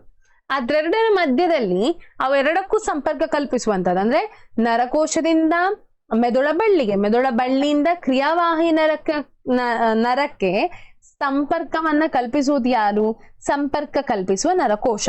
ಆಯ್ತಾ, ಜ್ಞಾನವಾಹಿ ಮತ್ತು ಕ್ರಿಯಾವಾಹಿ ನರಕೋಶಕಕ್ಕೆ ಸಂಪರ್ಕ ಏನ್ ಮಾಡ್ತದೆ, ಕಲ್ಪಿಸುವಂತಹ ಕಾರ್ಯವನ್ನ ಯಾವುದು ಮಾಡ್ತದೆ, ಸಂಪರ್ಕ ಕಲ್ಪಿಸುವ ನರಕೋಶ ಮಾಡ್ತದೆ. ಓಕೆ, ನೆಕ್ಸ್ಟ್ ಪ್ರಶ್ನೆ, ನಮ್ಮ ಕೈಗಳ ಸಹಜ ಚಲನೆಗೂ ಹಾಗೂ ಬಿಸಿಯಾದ ವಸ್ತುವನ್ನು ಮುಟ್ಟಿದಾಗಿನ ಚಲನೆಗೂ ಇರುವ ವ್ಯತ್ಯಾಸವನ್ನ ತಿಳಿಸಿ. ಕೈಗಳ ಸಹಜ ಚಲನೆಯು ಐಚ್ಛಿಕವಾಗಿದ್ದು ಮೆದುಳಿನಿಂದ ನಿಯಂತ್ರಿಸಲ್ಪಡುತ್ತದೆ. ಆದ್ರೆ ನಾವು ಬಿಸಿ ಮುಟ್ಟಿದಾಗ ಏನು ಕೈಯನ್ನ ಚಲಿಸ್ತೇವೆ ನೋಡಿ, ಅದು ಅನೈಚ್ಛಿಕ ಕ್ರಿಯೆಯಾಗಿದ್ದು ಇದು ಯಾವುದರಿಂದ ಸಂಪರ್ಕಿಸಲ್ಪಡುತ್ತದೆ, ಮೆದುಳ ಬಳ್ಳಿಯಿಂದ ನಿಯಂತ್ರಿಸಲ್ಪಡುತ್ತದೆ. ಸಹಜ ಚಲನೆ ಮೆದುಳಿನಿಂದ ನಿಯಂತ್ರಿಸಲ್ಪಡುತ್ತದೆ. ಬಿಸಿಯಾದ ಆಗ ನಾವು ಕೈಯನ್ನ ಹಿಂದಕ್ಕೆ ತೆಗೆದುಕೊಳ್ಳುವುದು ಯಾವುದರಿಂದ ನಿಯಂತ್ರಿಸಲ್ಪಡುತ್ತದೆ, ಮೆದುಳ ಬಳ್ಳಿಯಿಂದ ನಿಯಂತ್ರಿಸಲ್ಪಡುತ್ತದೆ. ನಮ್ಮ ದೇಹದಲ್ಲಿ ಅಡ್ರಿನಲಿನ್ ಹಾರ್ಮೋನಿನ ಸ್ರವಿಕೆಯು ದೇಹವನ್ನು ತುರ್ತು ಪರಿಸ್ಥಿತಿಗೆ ಹೇಗೆ ಅಣಿಗೊಳಿಸುತ್ತದೆ, ಇದು ಅಣಿಗೊಳಿಸುತ್ತದೆ. ಅಡ್ರಿನಲಿನ್ ಹಾರ್ಮೋನಿನ ಸ್ರವಿಕೆಯಿಂದ ಹೃದಯದ ಬಡಿತ ಮತ್ತು ಉಸಿರಾಟದ ವೇಗ ಏನಾಗ್ತದೆ, ಹೆಚ್ಚಾಗ್ತದೆ. ರಕ್ತದ ಒತ್ತಡ ಹೆಚ್ಚಾಗುವುದು ಮತ್ತು ಸ್ನಾಯುಗಳಿಗೆ ಹೆಚ್ಚಿನ ಗ್ಲೂಕೋಸ್ ಪೂರೈಕೆಯಾಗ್ತದೆ. ರಕ್ತದ ಒತ್ತಡ ಹೆಚ್ಚಾಗ್ತದೆ ಮತ್ತು ಸ್ನಾಯುಗಳಿಗೆ ಏನಾಗ್ತದೆ, ಹೆಚ್ಚಿನ ಪ್ರಮಾಣದ ಗ್ಲೂಕೋಸ್ ಅನ್ನ ಪೂರೈಸಲ್ಪಡುತ್ತದೆ ಈ ಸಂದರ್ಭದಲ್ಲಿ. ಮತ್ತೆ ಗ್ಲೂಕೋಸ್ನ ವಿಭಜನೆಯಿಂದಾಗಿ ಬಿಡುಗಡೆಯಾಗುವ ಅಧಿಕ ಶಕ್ತಿಯು ದೇಹವನ್ನು ತುರ್ತು ಪರಿಸ್ಥಿತಿಗೆ ಅಣಿಗೊಳಿಸ್ತದೆ. ಏನಾಗ್ತದೆ ಇದರಿಂದ ಅಂದ್ರೆ ನಮ್ಗೆ ಗೊತ್ತಿದೆ, ನಮ್ಗೆ ಹೇಗೆ ನಾವು ರೆಸ್ಪಿರೇಷನ್ ಅಂದ್ರೆ ಉಸಿರಾಟ ನಡೆಸ್ತೇವೆ ಅಂತ ಹೇಳಿ. ಗ್ಲೂಕೋಸ್ ಇರಬೇಕು, ಅದು ಬೇಗ ಬೇಗ ಏನಾಗ್ಬೇಕು, ವಿಭಜನೆ ಆಗ್ಬೇಕು. ಆಗ ನಮಗೆ ಏನಾಗ್ತದೆ, ಸರಿಯಾದ ಪ್ರಮಾಣದಲ್ಲಿ ಶಕ್ತಿ ದೊರಕ್ತದೆ. ಸೊ ಅಷ್ಟು ಬೇಗ ಬೇಗ ಕಾರ್ಯ ಆಗ್ಲಿಕ್ಕೆ ಯಾವುದು ಸಹಕರಿಸ್ತದೆ, ಅಡ್ರಿನಲಿನ್ ಅನ್ನೋ ಹಾರ್ಮೋನು ಸಹಕರಿಸ್ತದೆ. ಹಾಗಾಗಿ ನಮ್ಮ ದೇಹವನ್ನ ಅದು ತುರ್ತು ಪರಿಸ್ಥಿತಿಗೆ ಯಾವ್ದು ಮಾಡಿಕೊಡ್ತದೆ, ಅಣಿ ಮಾಡಿಕೊಡ್ತದೆ. ನಂತರ ಲಾಸ್ಟ್ ಒಂದು ಸ್ಲೈಡ್, 22ನೇ ಪ್ರಶ್ನೆ, ಹಾರ್ಮೋನುಗಳು ಬಿಡುಗಡೆ ಆಗುವ ಸಮಯ ಮತ್ತು ಪ್ರಮಾಣವನ್ನ ಹಿಮ್ಮಾಹಿತಿ ಕಾರ್ಯವಿಧಾನಗಳಿಂದ ನಿಯಂತ್ರಿಸಲಾಗುತ್ತದೆ. ಈ ಹೇಳಿಕೆಯನ್ನು ಉದಾಹರಣೆಯೊಂದಿಗೆ ಸಮರ್ಥಿಸಿ. ಓಕೆ, ಒಂದು ಹಾರ್ಮೋನು ನಿರ್ದಿಷ್ಟ ಕಾರ್ಯವನ್ನ ನಿರ್ವಹಿಸಲು ಅದು ಸ್ರವಿಸುವ ಸಮಯ ಮತ್ತು ಪ್ರಮಾಣ ಅವಶ್ಯಕವಾಗಿದೆ. ಇದು ಹಿಮ್ಮಾಹಿತಿ ಕಾರ್ಯವಿಧಾನದಿಂದ ನಿರ್ವಹಿಸಲ್ಪಡುತ್ತದೆ. ರಕ್ತದಲ್ಲಿನ ಸಕ್ಕರೆಯ ಪ್ರಮಾಣ ಹೆಚ್ಚಾಗಿರುವ ಮಾಹಿತಿಯನ್ನು ಪಡೆದಾಗ ಮೇದೋಜೀರಕ ಗ್ರಂಥಿಯಲ್ಲಿನ ಜೀವಕೋಶಗಳು ಇನ್ಸುಲಿನ್ ಹಾರ್ಮೋನ್ ಅನ್ನ ಹೆಚ್ಚಿನ ಪ್ರಮಾಣದಲ್ಲಿ ಸ್ರವಿಸುತ್ತದೆ. ರಕ್ತದಲ್ಲಿನ ಸಕ್ಕರೆಯ ಪ್ರಮಾಣ ಕಡಿಮೆಯಾದಾಗ ಮೇದೋಜೀರಕ ಗ್ರಂಥಿಯಲ್ಲಿರುವ ಜೀವಕೋಶಗಳು ಇನ್ಸುಲಿನ್ ಹಾರ್ಮೋನ್ ಅನ್ನ ಕಡಿಮೆ ಪ್ರಮಾಣದಲ್ಲಿ ಏನ್ ಮಾಡ್ತದೆ, ಸ್ರವಿಸ್ತದೆ. ಕಡಿಮೆ ಆದಾಗ ರಕ್ತದಲ್ಲಿ ಗ್ಲೂಕೋಸ್ ಕಡಿಮೆ ಆದಾಗ ಹೆಚ್ಚು ಇನ್ಸುಲಿನ್ ಬಿಡುಗಡೆ ಆಗ್ತದೆ. ಹೆಚ್ಚು ಆದಾಗ ಏನಾಗ್ತದೆ, ಕಡಿಮೆ ಇನ್ಸುಲಿನ್ ಬಿಡುಗಡೆ ಆಗ್ತದೆ. ಮತ್ತೆ ಲಾಸ್ಟ್ ಒಂದು ಪ್ರಶ್ನೆ, ಕೆಳಗಿನ ಸನ್ನಿವೇಶದಲ್ಲಿ ಪ್ರಚೋದಕ ಮತ್ತು ಪ್ರತಿಕ್ರಿಯೆ ತಿಳಿಸಿ. ಇಲ್ಲಿ ಸಸ್ಯವು ತೋರುತ್ತಿರುವ ಅನುವರ್ತನ ಚಲನೆಯನ್ನ ಹೆಸರಿಸಿ. ಈ ಚಲನೆ ಉಂಟಾಗಲು ಸಸ್ಯದಲ್ಲಿ ಬಿಡುಗಡೆಯಾಗುವ ಹಾರ್ಮೋನು ಯಾವುದು? ನೋಡಿ, ಇಲ್ಲಿ ಪ್ರಚೋದಕ ಅನ್ನೋದು ಬೆಳಕು. ಯಾವುದಕ್ಕೆ ಪ್ರಚೋದಿಸ್ತದೆ ಸಸ್ಯ? ಬೆಳಕಿಗೆ ಪ್ರಚೋದಿಸ್ತದೆ. ಪ್ರತಿಕ್ರಿಯೆ ಏನಾಗ್ತದೆ, ಬೆಳಕಿನ ಕಡೆಗೆ ಕಾಂಡದ ತುದಿಯ ಬೆಳವಣಿಗೆ, ಅಂದ್ರೆ ಕಾಂಡದ ತುದಿ ಬೆಂಡ್ ಆಗ್ತದೆ ಹೀಗೆ ಬೆಳಕಿನ ಕಡೆಗೆ. ಮತ್ತೆ ಅನುವರ್ತನ ಚಲನೆ, ಯಾವ ಚಲನೆ ಅದು? ಪ್ರಕಾಶಾನುವರ್ತನೆ, ಅಥವಾ ಇದನ್ನ ಇನ್ನೊಂದು ಏನು ಹೇಳ್ತಾರೆ, ದ್ಯುತಿ ಅನುವರ್ತನೆ ಅಂತ ಕೂಡ ಹೇಳ್ತಾರೆ. ದ್ಯುತಿ ಅನುವರ್ತನೆ ಅಂತ ಕೂಡ ಹೇಳ್ತಾರೆ. ಸಸ್ಯದಲ್ಲಿ ಬಿಡುಗಡೆ ಆಗುವ ಹಾರ್ಮೋನ್ ಯಾವುದು? ಈ ಸಂದರ್ಭದಲ್ಲಿ ಆಕ್ಸಿನ್ ಏನಾಗ್ತದೆ, ಬಿಡುಗಡೆ ಆಗ್ತದೆ. ಇವಿಷ್ಟು ಇವತ್ತಿನ ತರಗತಿಯ ಪ್ರಶ್ನೆಗಳು. ನಿಯಂತ್ರಣ ಮತ್ತು ಸಹಭಾಗಿತ್ವ ಪಾಠದ್ದು ಇಂಪಾರ್ಟೆಂಟ್ ಪ್ರಶ್ನೆಗಳನ್ನ ನಾವು ಡಿಸ್ಕಸ್ ಮಾಡಿದ್ದೇವೆ. ಹಾಗೆ ಹೆಚ್ಚಾಗಿ ಅಂದ್ರೆ ಬರುವಂತಹ ಸಂದರ್ಭ ಹೆಚ್ಚಿರುವ ಪ್ರಶ್ನೆಗಳನ್ನ ಕೂಡ ನಾವು ಇವತ್ತಿನ ತರಗತಿಯಲ್ಲಿ ಡಿಸ್ಕಸ್ ಮಾಡಿದ್ದೇವೆ. ವಿಡಿಯೋ ಇಷ್ಟ ಆಗಿದ್ರೆ ಲೈಕ್ ಮಾಡಿ, ಶೇರ್ ಮಾಡಿ ಮತ್ತು ಚಾನೆಲ್ ಅನ್ನ ಸಬ್ಸ್ಕ್ರೈಬ್ ಮಾಡಿ ಅಂತ ಹೇಳ್ತಾ ಎಲ್ಲರಿಗೂ ಧನ್ಯವಾದಗಳು.